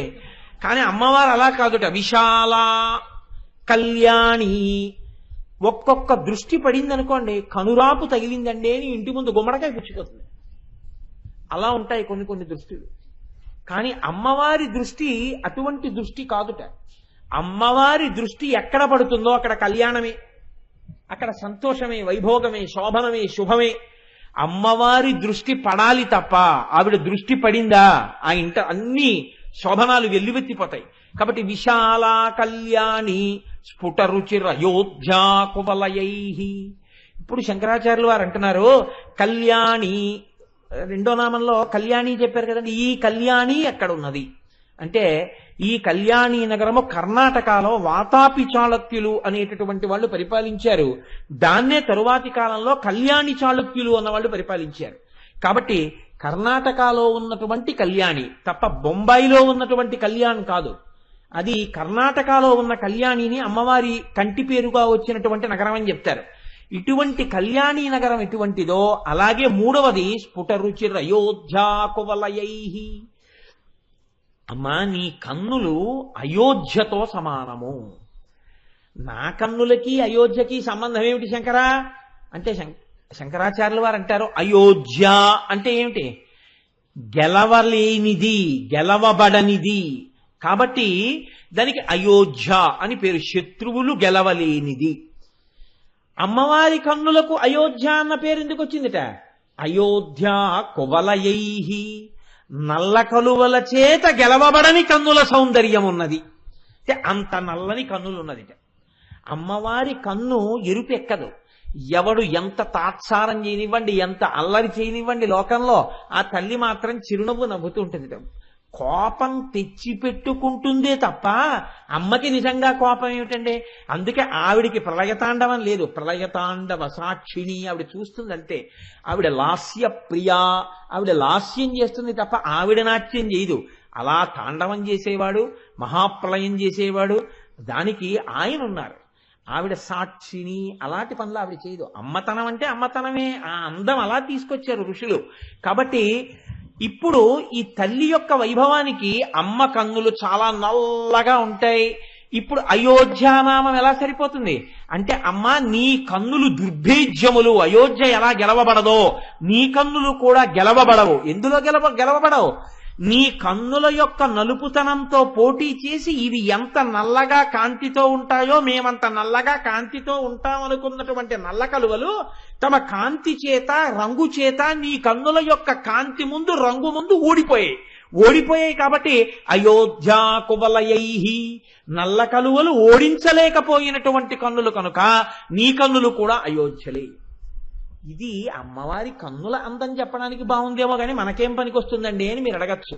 విశాల అన్నప్పుడు ఆవిడ దృక్కు విశాలంగా ఉంటుంది కాబట్టి ఎక్కడున్నా మన మీద పడింది, బాగుంది.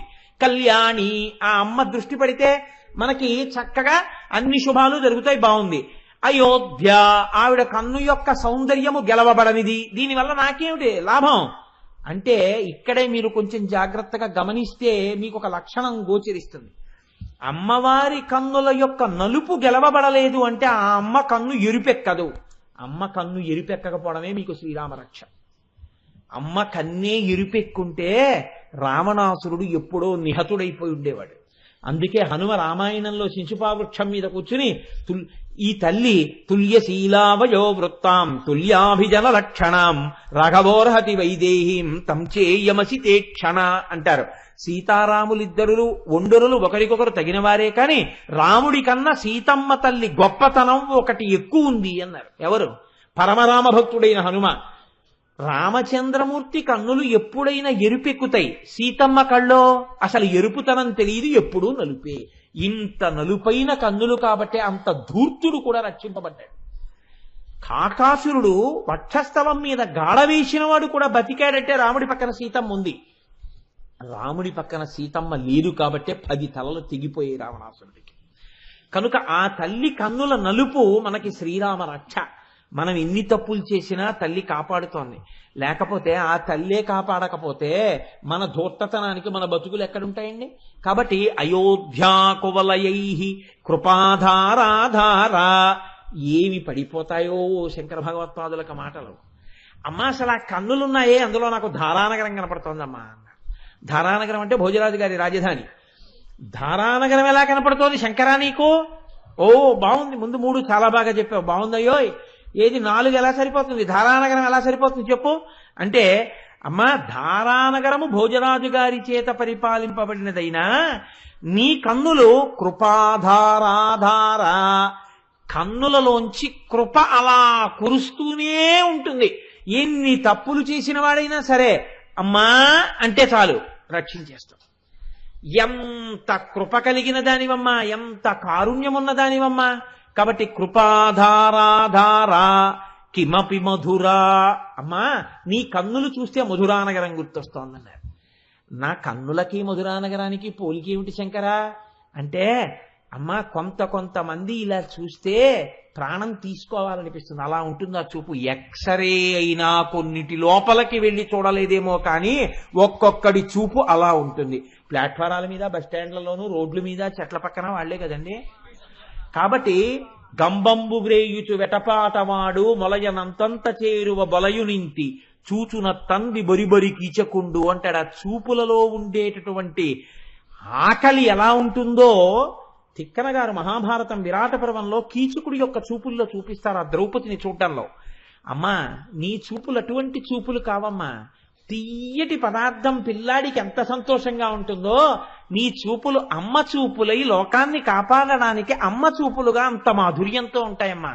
కాబట్టి కృపాధారాధారా కిమపి మధురా భోగవతికా. ఇప్పుడు అంటున్నారు భోగవతి. భోగవతి అనేటటువంటిది కాంబాత్ అనేటటువంటి ప్రదేశంగా గుజరాత్లో ఉంది. భోగవతిక నీ అనుగ్రహము వలననే లోకములో ఎన్ని భోగములున్నాయో అన్ని భోగములను పొందడానికి కావలసినటువంటి ఐశ్వర్యమును స్థితిని పొందుతాడు. మీరు ఒక విషయాన్ని బాగా జ్ఞాపకం పెట్టుకోవాలి. భోగము అన్న మాటకు అర్థం ఏమిటో తెలుసా అండి? అనుభవించుట అని అర్థం. ఐశ్వర్యం వేరు, భోగం వేరు. మీరు ఒక్కొక్కరిని చూశారో లేదో, కోట్లకి పడగలెత్తి ఉంటాడు, ఓ డొక్కు సైకిల్ మీద వెళ్ళిపోతుంటాడు. అంటే ఐశ్వర్యము దీని కొరకు అంటే వీడి గత జన్మల పుణ్యము ఐశ్వర్యమై ఉన్నది, ఇది వాడి బిడ్డలకు ఎడుతుంది. గత జన్మల పాపబలం ఎక్కువగా ఉంది, సైకిల్ మీదే వెళ్ళి దరిద్రం అనుభవిస్తుంటాడు. వాడికి లేక కాదు, వాడు వెళ్ళలేక కాదు, వాడు వెళ్ళడంతే. ఎందుకంటే వాడు దరిద్రం అనుభవిస్తాడు. అలాగే ఎప్పుడూ కొంతమంది నిలవబెట్టిన పదార్థమే తింటారు. కుచేల తాంబూలం అని లోకంలో ఒక సామెత ఉంది.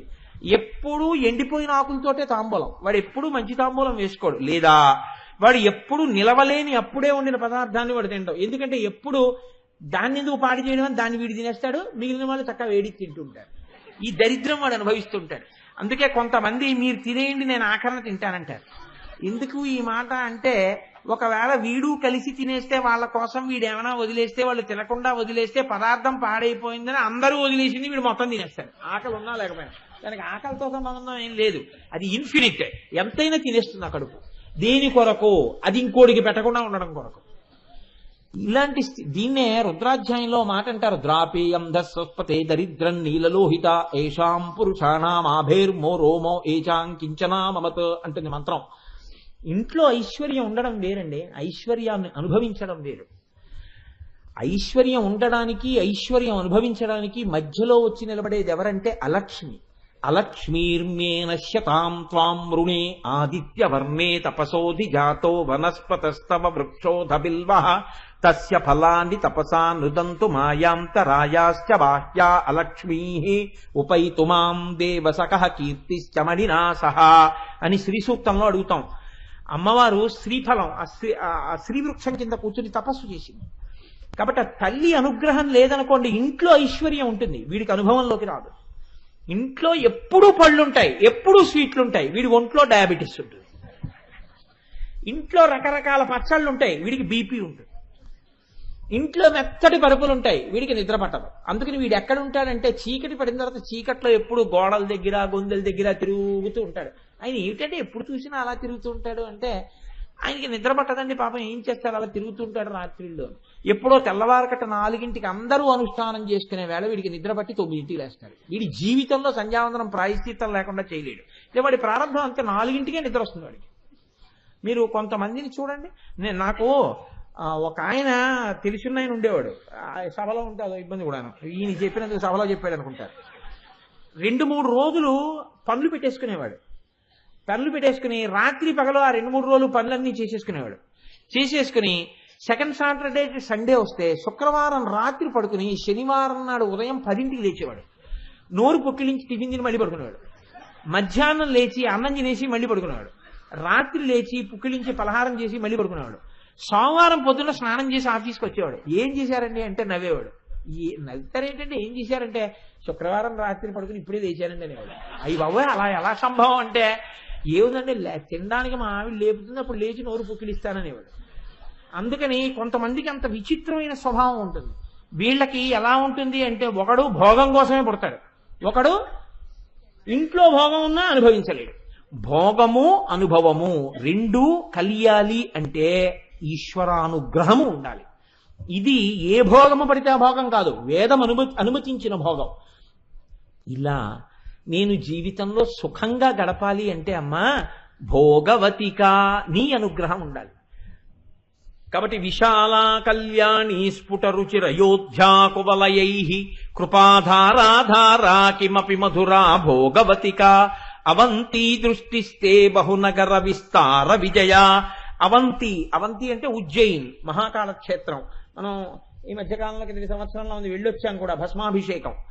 ఆ ఉజ్జయిన్ క్షేత్రంలో మహాకవి కాళిదాస్ గారికి అమ్మవారు అనుగ్రహించినటువంటి గొప్ప క్షేత్రం. ఆ ఉజ్జయిని క్షేత్రంలో అమ్మవారు వెలిసి ఉంది. అక్కడ ఉన్నటువంటి అమ్మవారిని ఏ పేరుతో పిలుస్తున్నారు అంటే కృపాధారాధారా కిమపి మధురా భోగవతిక అవంతి సృష్టిస్తే. అవంతి అంటే ఉజ్జయిన్. అమ్మ అవంతి దృష్టిస్తే, అవంతి అన్న మాటకి అర్థం అవయ అంటే రక్షణ, రక్షింపబడుట. ఎంత కష్టంలో ఉన్నవాడైనా సరే అమ్మవారిని తలుచుకుంటే రక్షింపబడని వాడు ఉండడు.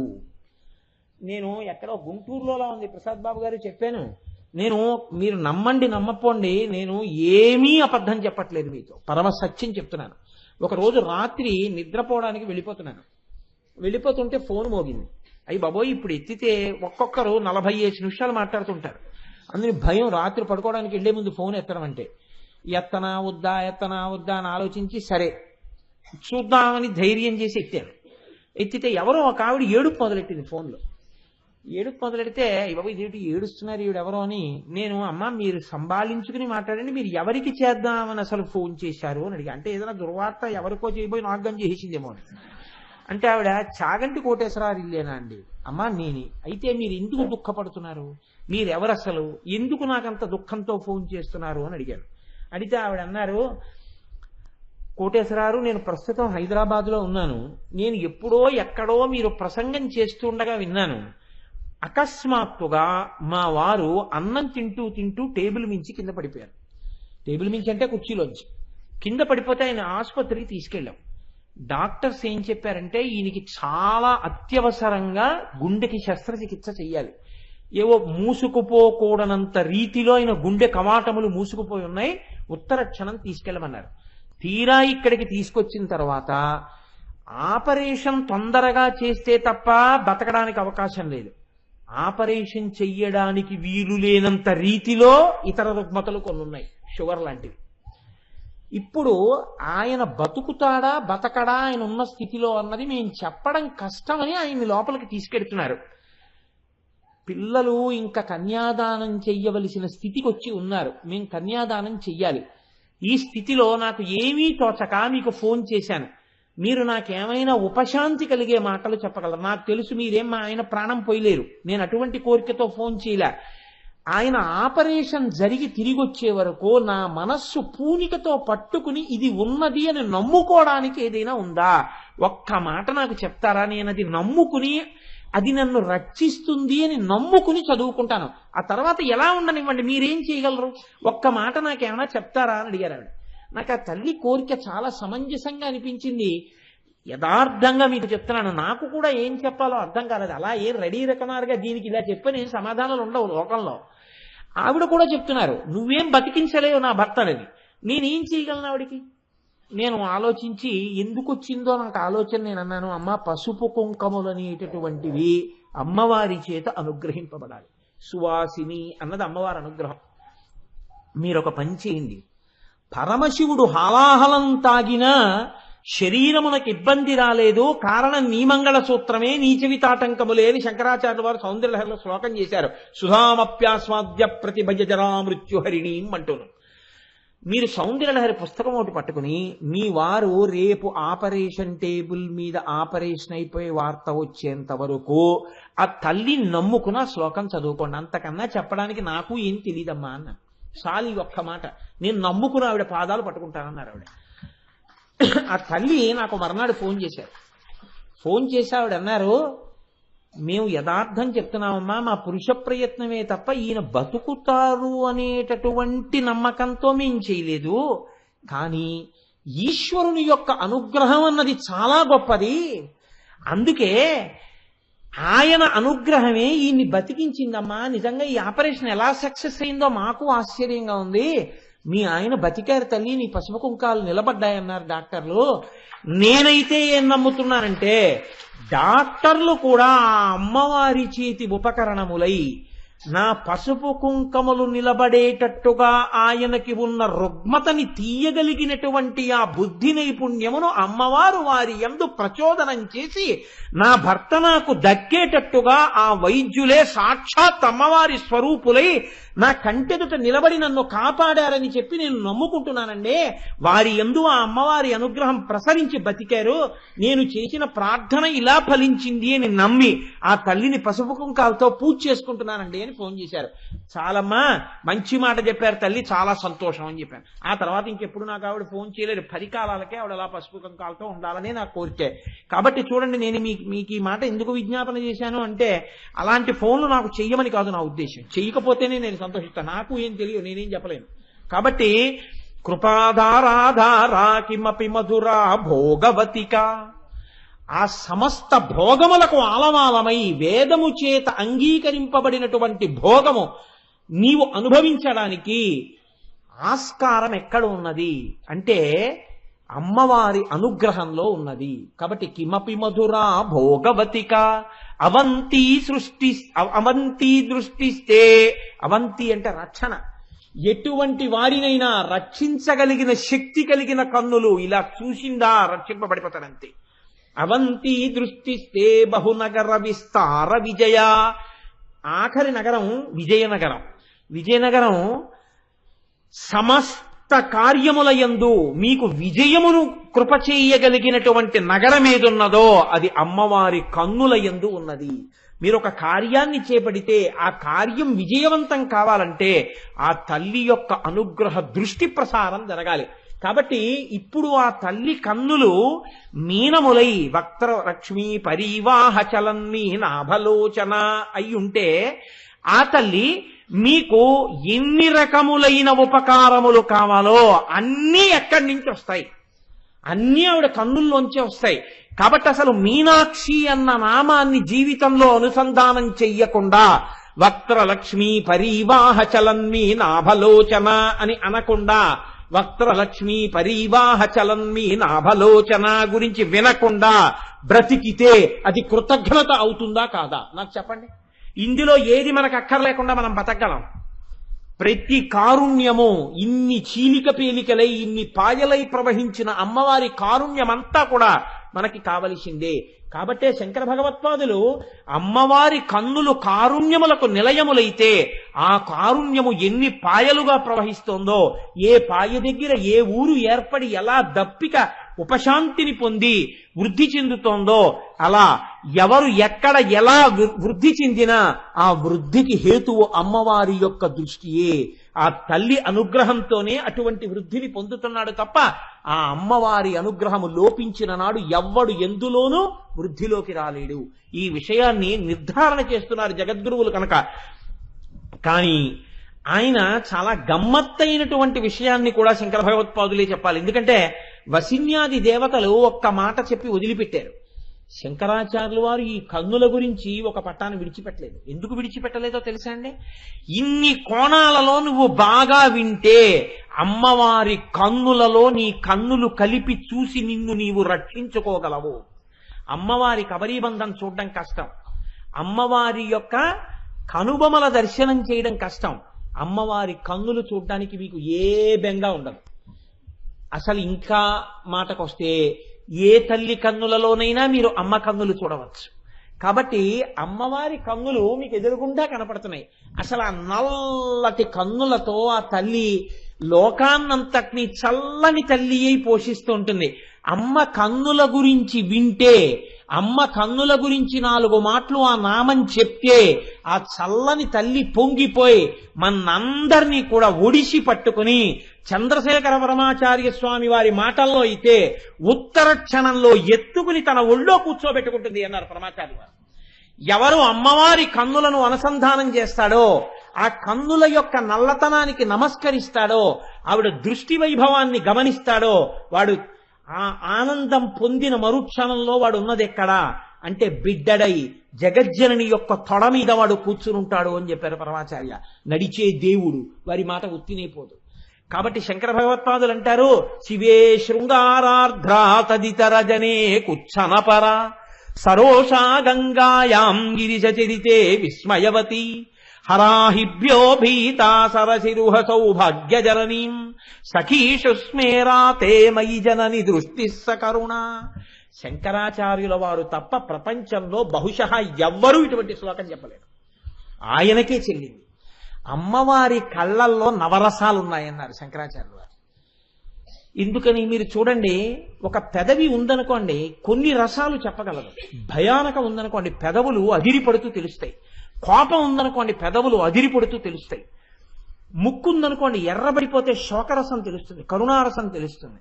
తప్ప మీకు 9 రసాలు చెప్పగలిగినవి మనిషి శరీరం మొత్తం మీద ఒక్క కళ్ళే. కళ్ళొక్కటే 9 రసాలు చెప్తాయి. ఈ 9 రసాలు మనుష్యుల గురించి చెప్పడం కాదు, అమ్మవారి కళ్ళల్లోకి తీసుకెళ్లారు శంకరాచార్యుల వారు. దేని కొరకు అంటే ఆయన ప్రజ్ఞ ఏమిటంటే, అయ్యో ఇలా చెప్తే మనకి ఇవన్నీ అవసరమా అని అహంకారంతో చుట్టలేదేమో.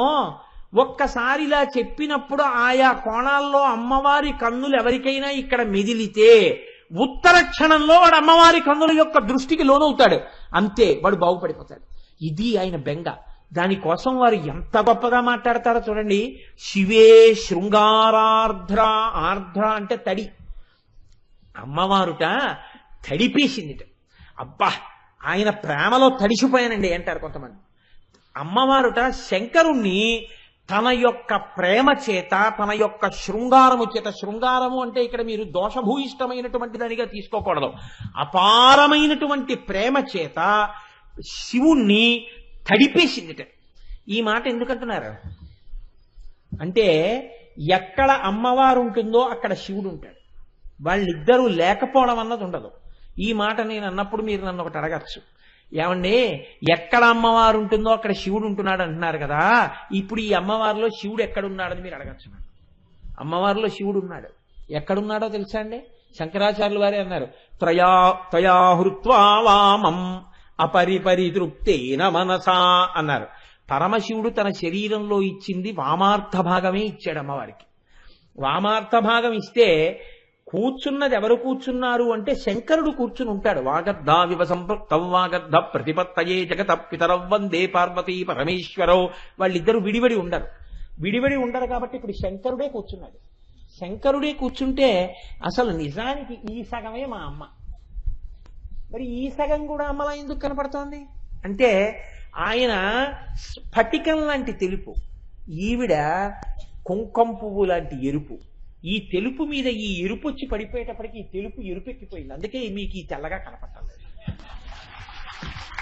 అదే శివే శృంగారార్ధ్ర, ఆవిడ యొక్క ప్రేమ యందు తడిసిపోయాడయా శంకరుడు. లేకపోతే దక్షిణామూర్తి అయిపోతాడు, నీకు నాకు దొరకడు అసలు. ఆయన కదిలాడంటే అమ్మవారి అనుగ్రహమే. కాబట్టి శివుణ్ణి తడిపేసింది. తదితరజనే కుత్సనపరా, ఆవిడ అందం శివుడి కొరకు మాత్రమే. మీకు ఆవిడ ఎప్పుడు అమ్మ మాత్రమే. మీరు ఎప్పుడు అమ్మవారి గురించి చెప్పినా, ఎప్పుడు అమ్మా అన్నా, ఎప్పుడు అమ్మవారి శ్లోకం చదివినా ఎలా మాట్లాడవలసి ఉంటుంది అంటే కొడుకుగానే మాట్లాడాలి. మగవాడిగా అమ్మవారి గురించి మాట్లాడతాను అన్నారనుకోండి, కుత్సనపరా, కళ్ళల్లో భీభత్సరసం కనపడుతుంది. ఎవడురా, ఏమిటి నా దగ్గరికి వచ్చి మగవాణ్ణని మాట్లాడటమా? మగవాడిలా నిలబడ్డామంటే ఆవిడ్ని ఆడదానిగా చూడకు, అమ్మగా చూడు. నువ్వు అమ్మగా చూస్తే నేను నీకు తల్లిగా నిలబడతాను, తల్లినై నిలబడతాను. శివుడు తప్ప వేరొకడు నా యందు మగవాడిగా నిలబడ్డానికి వీల్లేదు. ఇంకొకడు నిలబడితే కొడుకుగా నిలబడాలి. అమ్మతనాన్ని చూసి నిలబడితే నిన్ను నా ఒళ్ళో కూర్చోపెట్టుకుంటాను. కాబట్టి శివే శృంగారార్ధ్ర తదితరజనే కుత్సనపరా సరోషా గంగాయాం. అమ్మవారి కళ్ళల్లోట ఒక్కసారి ఆ రౌద్రరసం కనపడిందిట. రౌద్రరసం ఎందుకు కనపడుతుంది? శంకరాచార్యులు వారి గొప్పతనం ఏమిటో తెలుసా అండి? మహిషాసుర మర్దని గురించో లేకపోతే శుంభ నిశుంభుల యొక్క మర్దనం గురించో చెప్పచ్చు. కానీ ఇంత అందమైన శ్లోకం చెప్తున్నప్పుడు చక్ర పొంగల్లో ఉప్పు కనికి వచ్చేసినట్టు ఉంటుంది. అలా మహిషాసుర మర్దనం కన్ను ఎర్రబడిందంటే ఎంత గమ్మత్తుగా చెప్పారో తెలుసా అండి ఆయన. ఒక రోజున పార్వతీదేవి పరమశివుడి పక్కన కూర్చుందిట సభలో. సరస్వతీదేవి వీణ వాయిస్తోంది. వసిన్యాది దేవతలు స్తోత్రాలు చేస్తున్నారు, కవులు పాడుతున్నారు. అందరూ పరమశివుడి యొక్క వైభవాన్ని కీర్తిస్తున్నారు. కీర్తిస్తుంటే అమ్మవారు ఇలా చూసిందనుకోండి, సభలో బాగుండదు. ఇలా చూడకుండా ఇలా క్రీగంట చూసుకుంటూ అబ్బా ఇంత గొప్పవాడు మా ఆయనని ఇలా చూసుకుని సంతోషపడిపోతుందట. ఈ సమయంలోనే శంకరుడు కూడా చూశాడనుకోండి, ఎదరనామాల్లో చూతురు కనవాడు బొగ్గలు ఇరిపెక్కుతాయన్నారు శంకరాచార్యులు వారు. వసిన్యాది దేవతలు కూడా అదే చెప్పారు. ఇంత సంతోషంలో ఉండగా ఈయన్ని కీర్తిస్తుంటే శంకరుడి యొక్క జటాజులంలోంచి గంగమ్మ తొంగి చూసిందిట. ఎందుకని? నాకు భర్తే కదా అని. ఎంత పార్వతీదేవైనా, ఎంత లలితా పరాభట్టారికైనా తన భర్త కీర్తిని భార్యగా పంచుకోవడానికి ఇంకొకళ్ళు కనపడేటప్పటికీ ఇలా చూసిందిట. ఏమిటి విషయం? ఏదో భరించాడు కాబట్టి భర్త తప్ప మంగళసూత్రం నాది అని. అమ్మ బాబోయ్ అని లోపలికి వెళ్ళిపోయింది. సరోషా గంగాయాం. అమ్మా నీ కళ్ళల్లో అప్పుడు కనపడింది రౌద్రరసం అన్నారు శంకరాచార్యుల వారు. అప్పుడు మీరు ఒక్కసారి అమ్మవారి కళ్ళని ఊహించుకోండి. ఇది చెప్పేటప్పుడే మీకు ఆశ్చర్యం ఏమిటో తెలుసా అండి? ఈ మాటలు చెప్పేటప్పుడు మీరు అమ్మవారిగా అభినయించకుండా ఉండలేరు.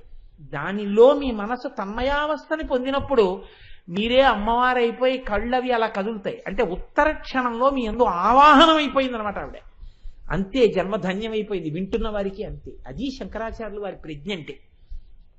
సరోషా గంగాయాం గిరిశ చరితే విస్మయవతి.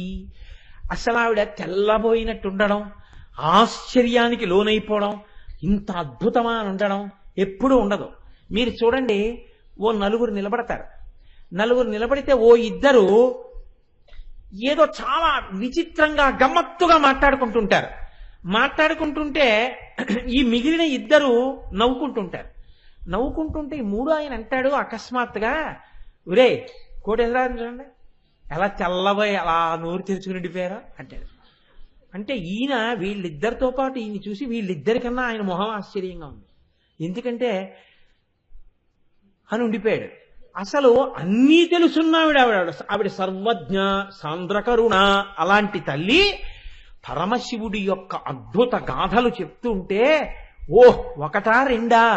మన్మధుడి మీద విజయం, గంగావతరణంలో గంగమ్మని జటాజూటంలో పట్టుకోవడం, ఆ గజాసురుణ్ణి సంహరించడం, ఆయన తోలు తీసి బట్టగా కట్టుకోవడం, పెద్ద పుల్ని చంపడం, దాని తోలు ఉత్తరీయంగా వేసుకోవడం, త్రిశూలాన్ని చేతిలో పట్టుకోవడం, త్రిపురాసురుల్ని సంహారం చేయడం, ప్రళయతాండవం చేయడం, దక్షిణామూర్తిగా కూర్చోవడం, సనకర సనందనాథులకి జ్ఞానం ఇవ్వడం, మన్మధుణ్ణి మూడవ కంటి మంటతో కాల్చేయడం, ఇవన్నీ వింటుంటే అబ్బబ్బబ్బబ్బబ్బా ఏమి వైభవం రా, ఏమి మహానుభావుడు రాని అని ఉండిపోతుంది. అమ్మా అప్పుడు నీ ముఖంలో అద్భుత రసం కనపడిందమ్మా అన్నారు.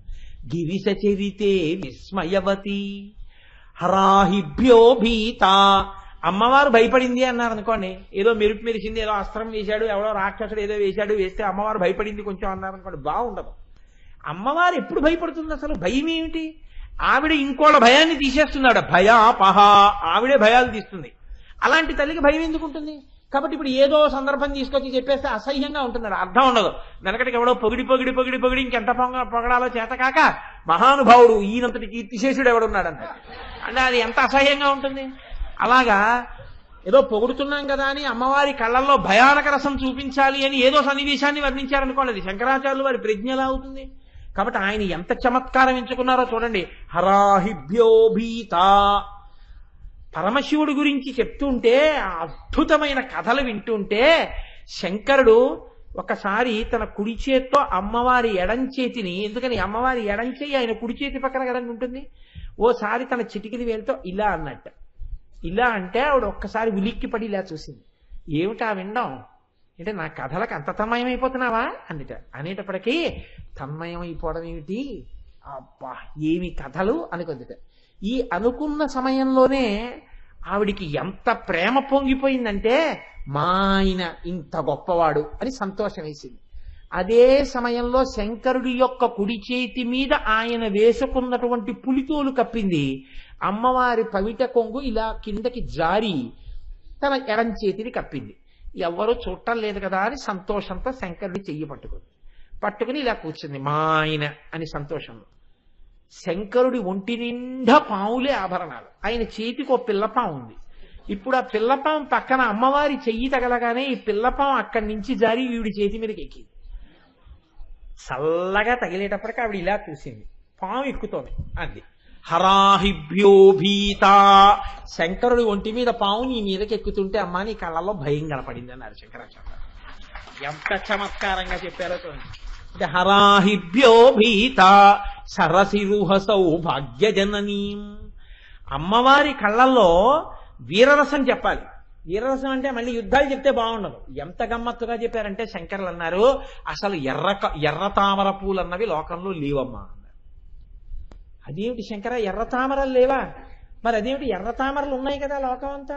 మొన్న మనం అష్టదళ పాదపద్మారాధనలో పూజ చేశాం కదా, కాపవరం సూర్యనారాయణ గారి కొలల నిండా అవే.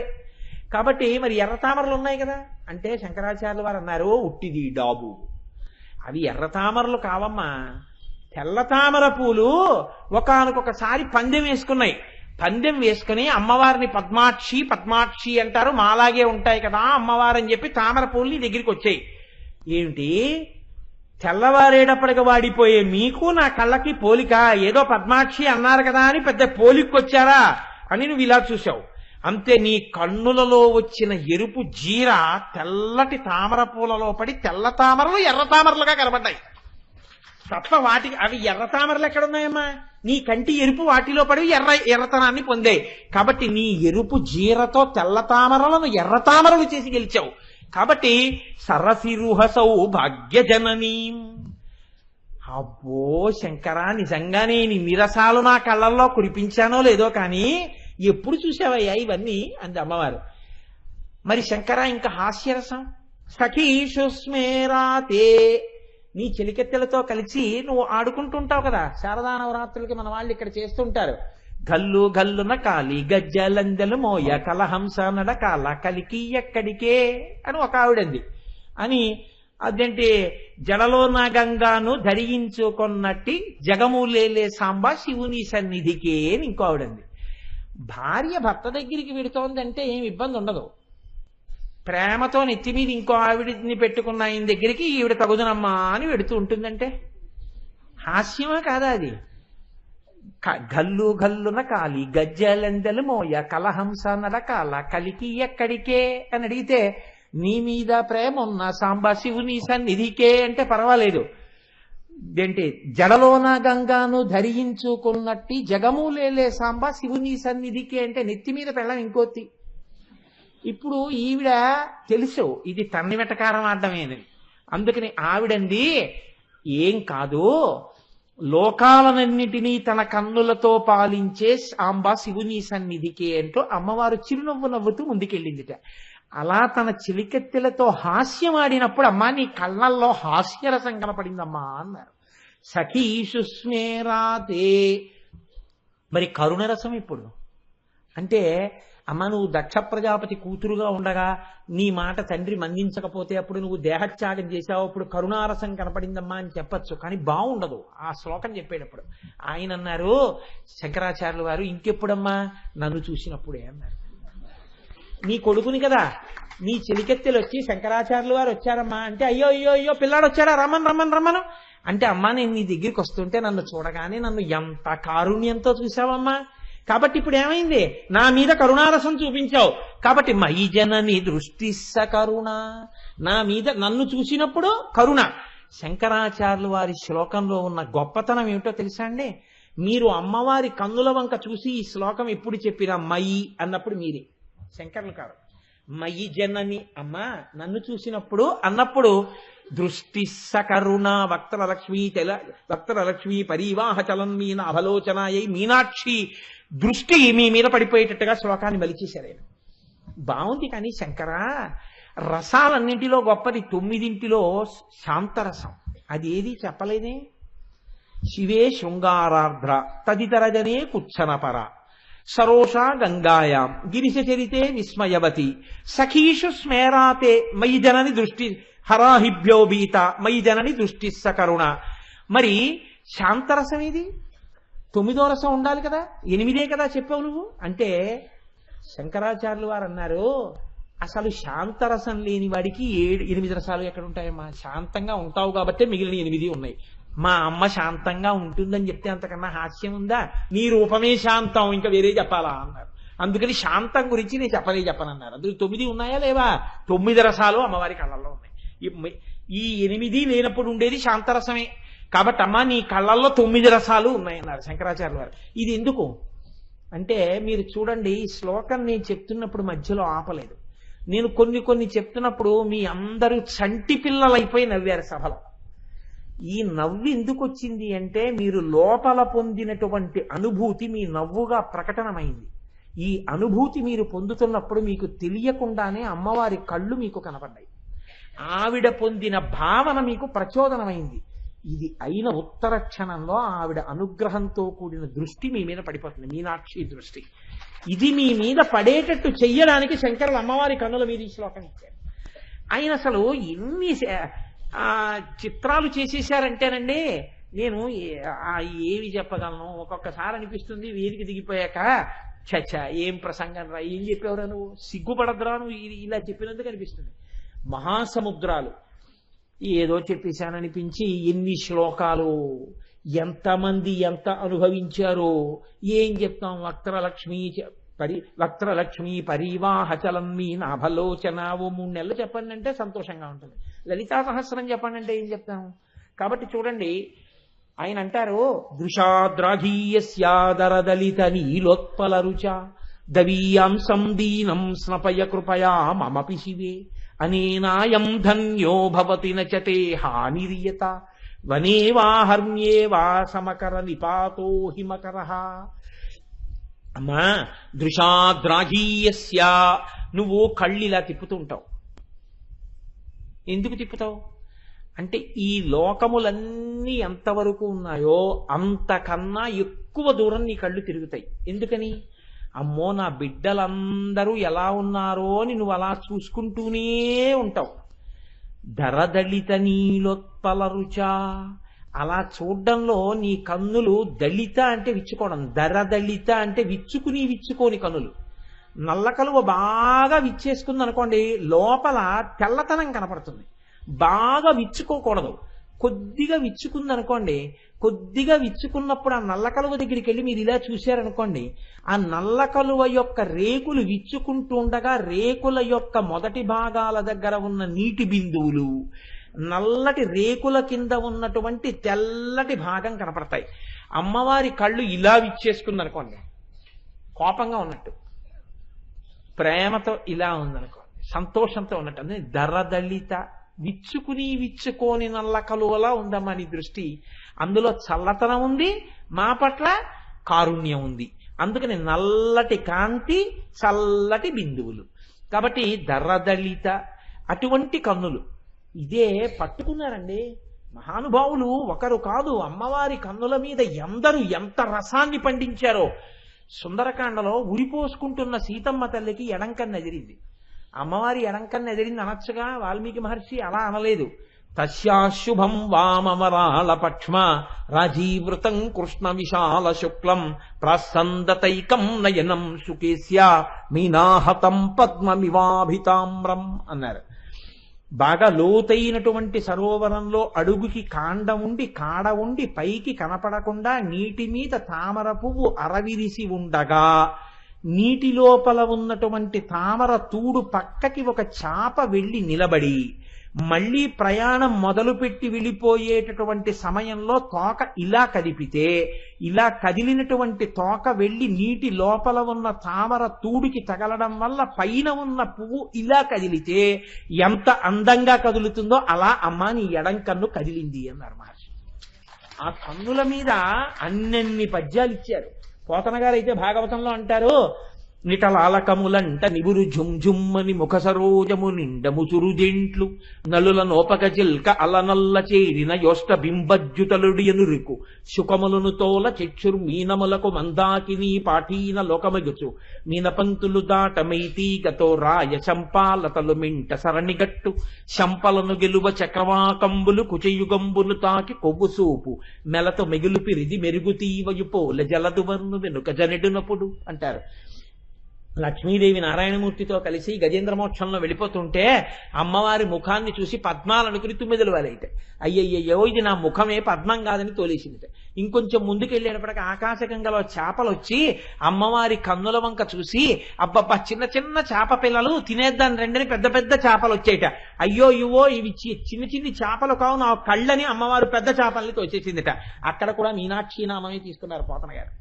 కాబట్టి ఎక్కడ ఎవరు చూడండి అమ్మవారి కన్నుల గురించి చెప్పవలసి వస్తే అంత పరవశించిపోయారు కవులందరూ.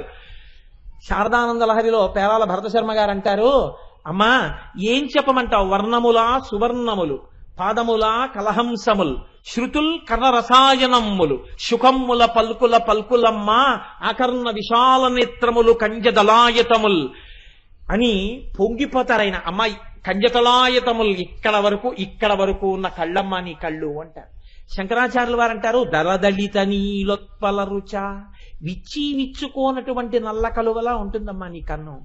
అందులోంచి వస్తున్నటువంటి కాంతి చేత లోకాలన్నింటినీ చూసి ఉద్ధరిస్తున్నావు. అయినా ఏమిటో తెలుసా, దవీయంసం దీనం, నేను మాత్రం దీనుడిగానే ఉండిపోయాను. అదేమిటి శంకర, మరి లోకమంతా చూస్తున్నాను కదా, నువ్వెందుకు దూరంగా ఉండిపోయావు? నీ మీద నా దృష్టి పడుతుంది కదా, లోకాలు ఎక్కడి వరకు ఉన్నాయో అంతకన్నా ఎక్కువ వరకు నేను చూస్తున్నాను, నువ్వే కదా అన్నావు దృశాద్రాగీయస్య అని. మరి అటువంటిప్పుడు నా దృష్టి నీ మీద ఎందుకు పట్టలేదు అంటే, అమ్మా ఒకసారి ఇలా చూసేస్తే వృద్ధిలోకి వచ్చేసేటంతటి తక్కువ పాపం కాదమ్మా దీనం. అంత దీనున్నమ్మా, అంత దూరంగా ఉండిపోయానమ్మా. శంకరులా అండి మన కోసం ఆయన అన్న మాటలు, స్నపయ కృపయా మమపి శివే, నన్ను తడిపేయమ్మా నీ యొక్క దృష్టిపాతంతో, నువ్వు తడిపేస్తే నేను బాగుపడతాను. శంకరా మరి ఇంత పాపిష్టివాణ్ణి తడిపితే నా కంటి దృష్టికి ఇబ్బంది రాదా? వనే వాహర్మ్యే వాసమకర నిపాతో హిమకర. అమ్మా చంద్రుడి యొక్క కిరణాలు అరణ్యంలో ఉన్నటువంటి ముళ్ళ పొదల మీద పడితే చంద్రుడి యొక్క కంటికి ముళ్ళుగుచ్చుకుంటున్నాయా? లేదు కదా. అలాగే అమ్మా నువ్వు నన్ను చూస్తే నేను బాగుపడతాను తప్ప నీ కంటికి ఇబ్బంది రాదమ్మా, నన్ను ఒక్కసారి చూడమ్మా అంటారు. అపాంగతే లబ్ధ్వా జగదిగమనంగో విజయతే అంటారు శంకరాచార్యులు వారు. అదే కనకధారా స్తోత్రం చేస్తే మహానుభావుడు ఎప్పుడు అమ్మా ఒక్కసారి నా మీదకి ఆ దృష్టి వెయ్యమ్మా, ఒక్కసారి నా మీద ఆ దృష్టి వెయ్యమ్మా అని ప్రార్థన చేస్తూనే ఉంటారు.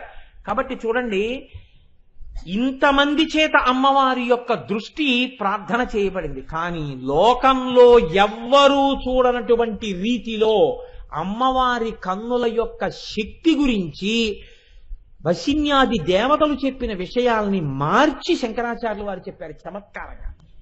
వశిన్యాది దేవతలు అన్నారు, అమ్మా నువ్వు ఆ కన్నులను తెరిచి ఉంచితే లోకాలన్నీ ఉంటాయి, నువ్వు ఇలా మూస్తే ఉన్మేష నిమిషోత్పన్న విపన్న భువనావళి, లోకాలన్నీ లయమైపోతాయన్నారు.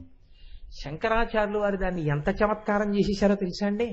తవాపర్ణే కన్నే జపనయనపై శూన్యచకితా నిలీయంతే తో ఏ నియతమ నిమేషాశపరిక ఇయంచ శ్రీర్బద్ధచ్చదపటక వాటంకువలయం జహాతి ప్రత్యూషే నిశచ విఘటయ్య ప్రవిశతి అన్నారు. ఆయన అన్నారమ్మా, లోకంలో తెలియని వాళ్ళు అంటారు, చేపలు నీళ్లల్లో ఈదుతూ ఉంటాయి, చేపలు కూడా కనురెప్ప వెయ్యకుండా నీటిలో ఈదగలవు అంటుంటారు. అలాగే అంటారు, కలువ పూలు రాత్రుళ్ళు విచ్చుకుంటాయి, పగటిపూట ముడుచుకుంటాయి అని చెప్తూ ఉంటారు సామాన్య ధర్మాలు. వాళ్ళకేం తెలియదమ్మా పాపం అమాయకులు, నాకు తెలుసమ్మా అసలు రహస్యం ఏమిటో అన్నారు. ఇదేమిటి, నాకే అన్నీ తెలుసు కదా. నిజమే, కలువలు రాత్రుళ్ళు విచ్చుకుంటాయి, పగలు ముడుచుకుంటాయి, చేపలు కళ్ళు తెరుచుకుని నీళ్లలో ఈత్తాయి. దీనికంత ఆశ్చర్యకరంగా ఈ దీంట్లో ఉన్న రహస్యాలన్నీ నాకు తెలుసమ్మా అని ఎందుకంటున్నారు శంకరాచార్యులు వారు. ఆశ్చర్యపోయి అమ్మవారు కూడా బహుశః ఏమిటి శంకర, ఏమిటై ఉంటుంది ఇందులో విచిత్రం, ఏమిటి చెప్పు అంటే ఆయన అంటున్నారు, అమ్మ తవాపర్ణే కన్నే జపనయనపై శూన్యచకితా నిలీయంతే తో ఏ నియతమ నిమేషాశపరిక. చేపలు పూర్వం కనురెప్ప వేస్తూ భూమి మీదే తిరిగేవమ్మా. ఒకానొకప్పుడు ఏమైందంటే ఆ చేపల దగ్గరికి వెళ్ళి ఎవడో చెప్పాడు కవి, మీనాక్షి అని అమ్మవారికి ఓ నామం ఉంది, మీతోటే అమ్మవారి కళ్ళని చెప్తారు, మీ పేరు అమ్మవారు తన కళ్ళకి పెట్టుకుందిరా అని చెప్పారు. చెప్తే ఈ చేపలు అన్నాయి, ఓహో మన పేరు పెట్టుకుందిట అని ఆడచేపలు ముందు బయలుదేరే. ఎందుకని, ఓ ప్రసూతి గృహానికో ఆడదాని దగ్గరికో వెళ్ళి మాట్లాడేటప్పుడు ఆడవాళ్ళు లోపలికి వెళ్ళి మాట్లాడతారు తప్ప మగవాళ్ళు మగవాళ్ళ దగ్గర కూర్చుంటారు. అంతేగాని మగవాళ్ళు వంటింట్లోకి వెళ్ళి ఆడవాళ్ళు ఇంటి యజమాని దగ్గర కూర్చుంటే అపభ్రంశంగా ఉంటుంది. అందుకని ఆడచేపలు అమ్మవారి కళ్ళ దగ్గరికి వెళ్ళి అదేదో బాగా దగ్గర బంధుత్వాలు ఉంటే అది మినహాయింపు అనుకోండి, వేరే విషయం. ఇప్పుడు ఈ ఆడచేపలు అమ్మవారి కన్నుల దగ్గరికి వెళ్ళి అమ్మవారి కన్నుల్ని మన పేరుతోటే పిలుస్తారట మీనాక్షి అని ఇలా చూస్తే అమ్మవారి కనురెప్ప ఇలా వేయదు, వేస్తే లోకాలకి లయమైపోతుంది, అందుకని ఇలాగే ఉంటాయి ఆ కళ్ళు.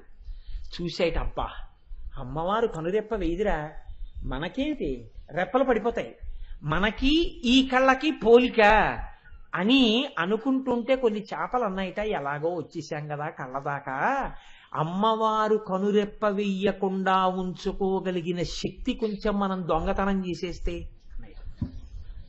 చేసేద్దాం ఎవరికి తెలుస్తుంది అని అమ్మవారి కను రెప్ప ఎలా పడదో అలాగే రెప్ప పడకుండా ఉండగలిగిన శక్తిని చేపలు అమ్మవారి కళ్ళ దగ్గర దొంగతనం చేసేయటం.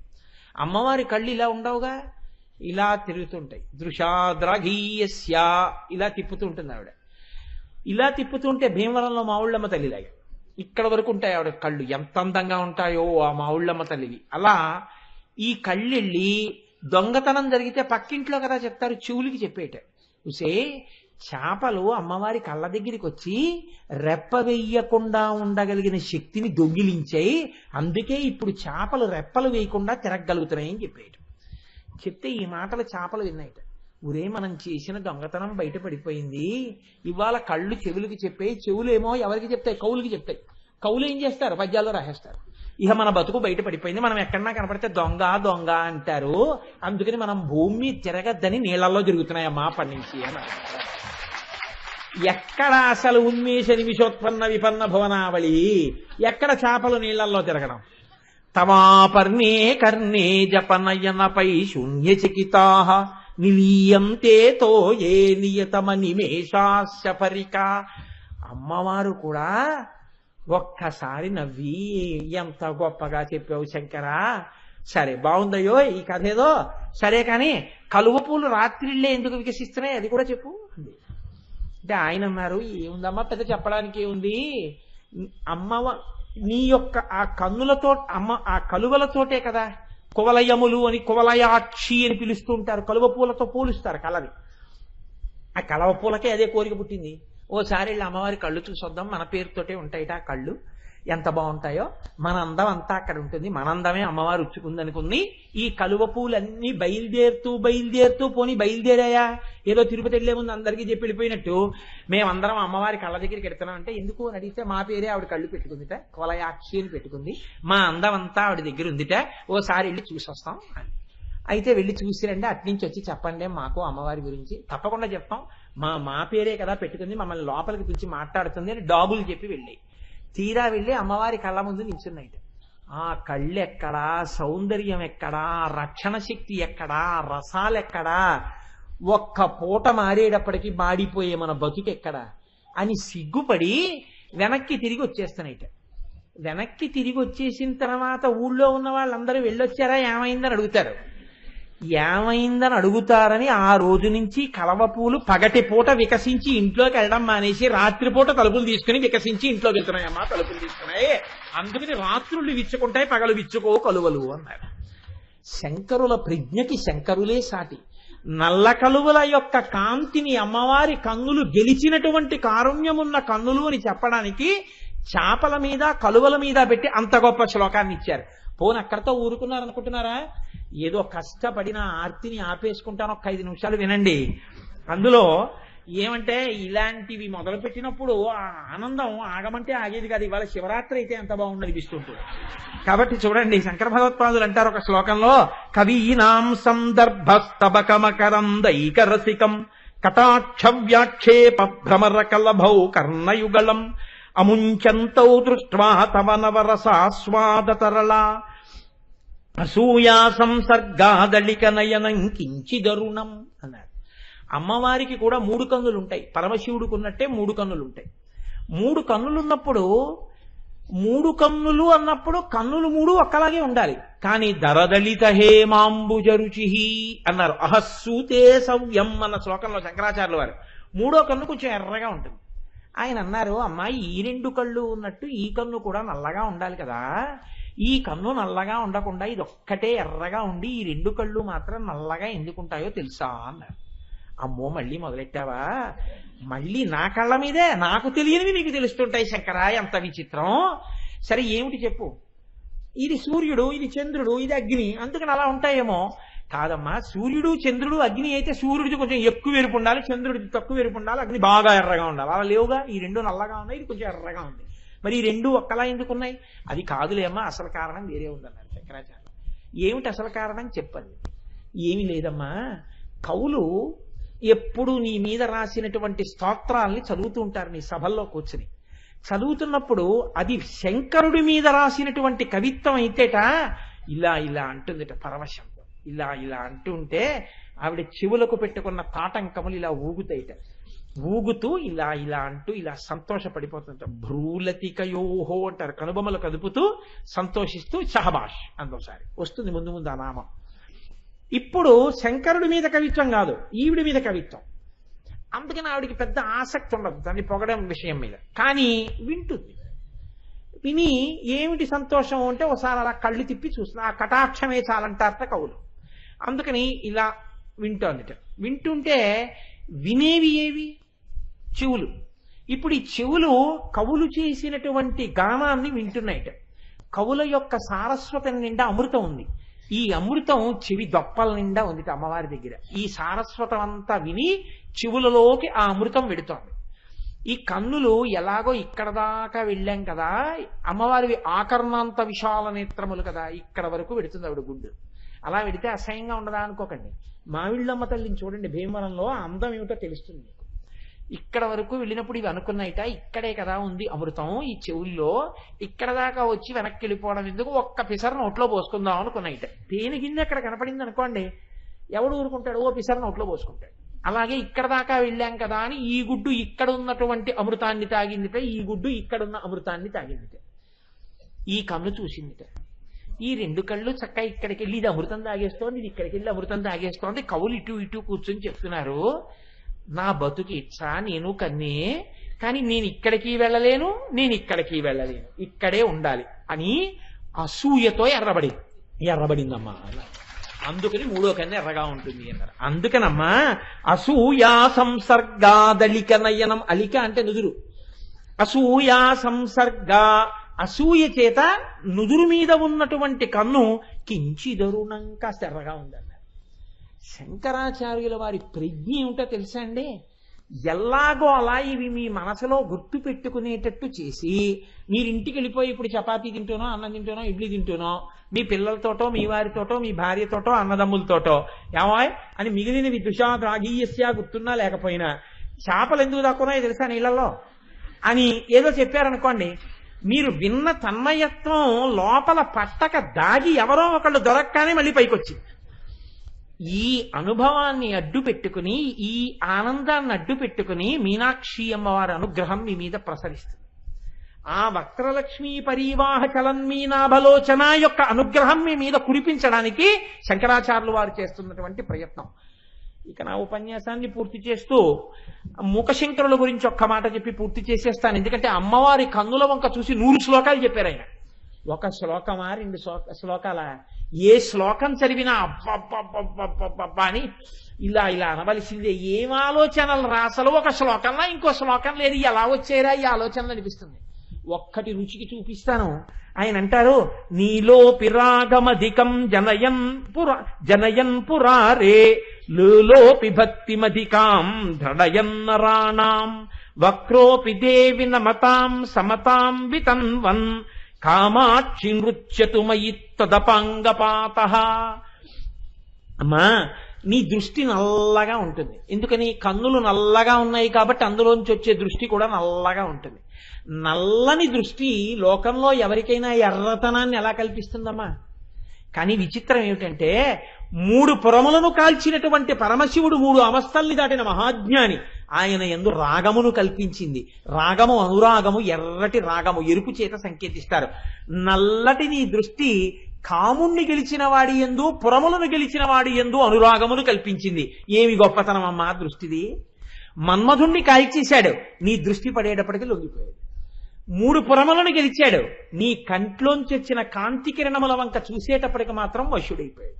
తండ్రిని తెచ్చి మమ్మల్ని కూర్చోపెట్టిన దృష్టి కదమ్మా. ఈ దృష్టి లేకపోతే శంకరుడు వచ్చి కూర్చుంటాడా, మాకు దర్శనమిస్తాడా? కాబట్టి నీలో పిరాగమధికం జనయన్ పురారే లోపి భక్తిమధికాం దృఢయన్నరాణాం. అమ్మవారి దృష్టి ఎప్పుడు ఇలాగే చూస్తూ ఒకవైపే ఉండదు. పరమశివుడి దృష్టి అలా కాదు. ఆయన ధవళ విపశమిందోర్మండలే సన్నివిష్టం భుజగబలజహారం భస్మదిగ్ధాంగమీశం మృగయ పరశుపాణిం చారు చంద్రార్థమౌళిం అని ఇలాగే కూర్చుని ఉంటాడు. కాబట్టి ఒకవైపే చూస్తున్నట్టుగా ఉంటాయి ఆ కళ్ళు, కానీ ఇలా అరమోట్పు కన్నులతో తనలో తాను రమిస్తూ ఉంటాడు.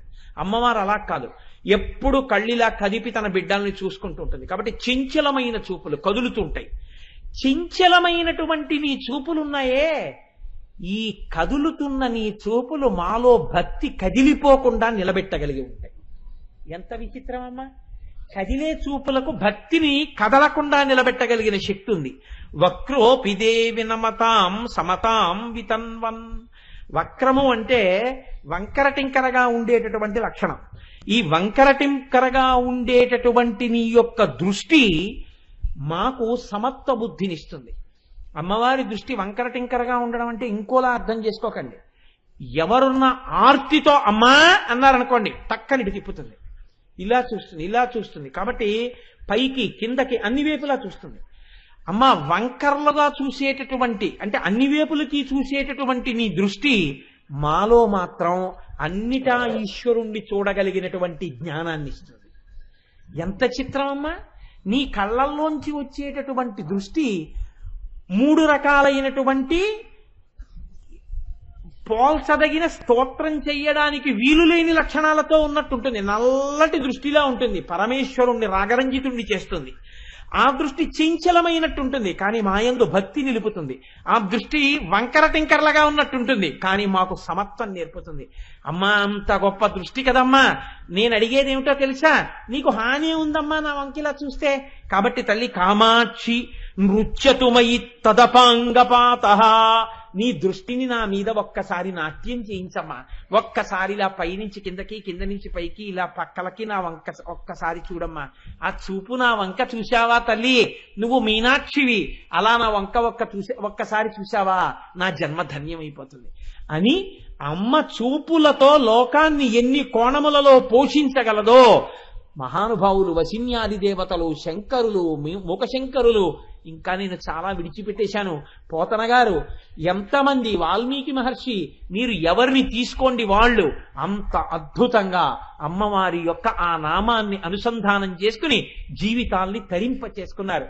చాలు, ఒక్క నిమిషమైనా ఆ తల్లి యొక్క చూపుల్ని ఒక్కసారి మనం అనుసంధానం చేస్తే మన జన్మలన్నీ గట్టెక్కుతాయి. రేపటి రోజున పరమాద్భుతమైనటువంటి నామం ఇంకొక నామం ఏమి తల్లిని నామములు చెప్పిస్తే అన్ని నామాలు. రేపు అమ్మవారి ముక్కు గురించి వస్తుంది. దానికి ఫలశ్రుతి ఏమంటారో తెలుసా అండి? శంకర భగవత్పాదుల వంటి మహాపురుషుడు ఏ వంశంలోనైనా పుట్టాలి అనుకుంటే అమ్మవారి ముక్కుకున్నటువంటి ముత్యాన్ని చూడడం ఎవరికి వస్తుందో, ఎవరు దాన్ని చూసేటట్టుగా ఆ మర్మం తెలిసి దర్శనం చేస్తూ నామం వింటారో వాళ్ళ వంశంలో అటువంటి మహాపురుషులు పుడతారు.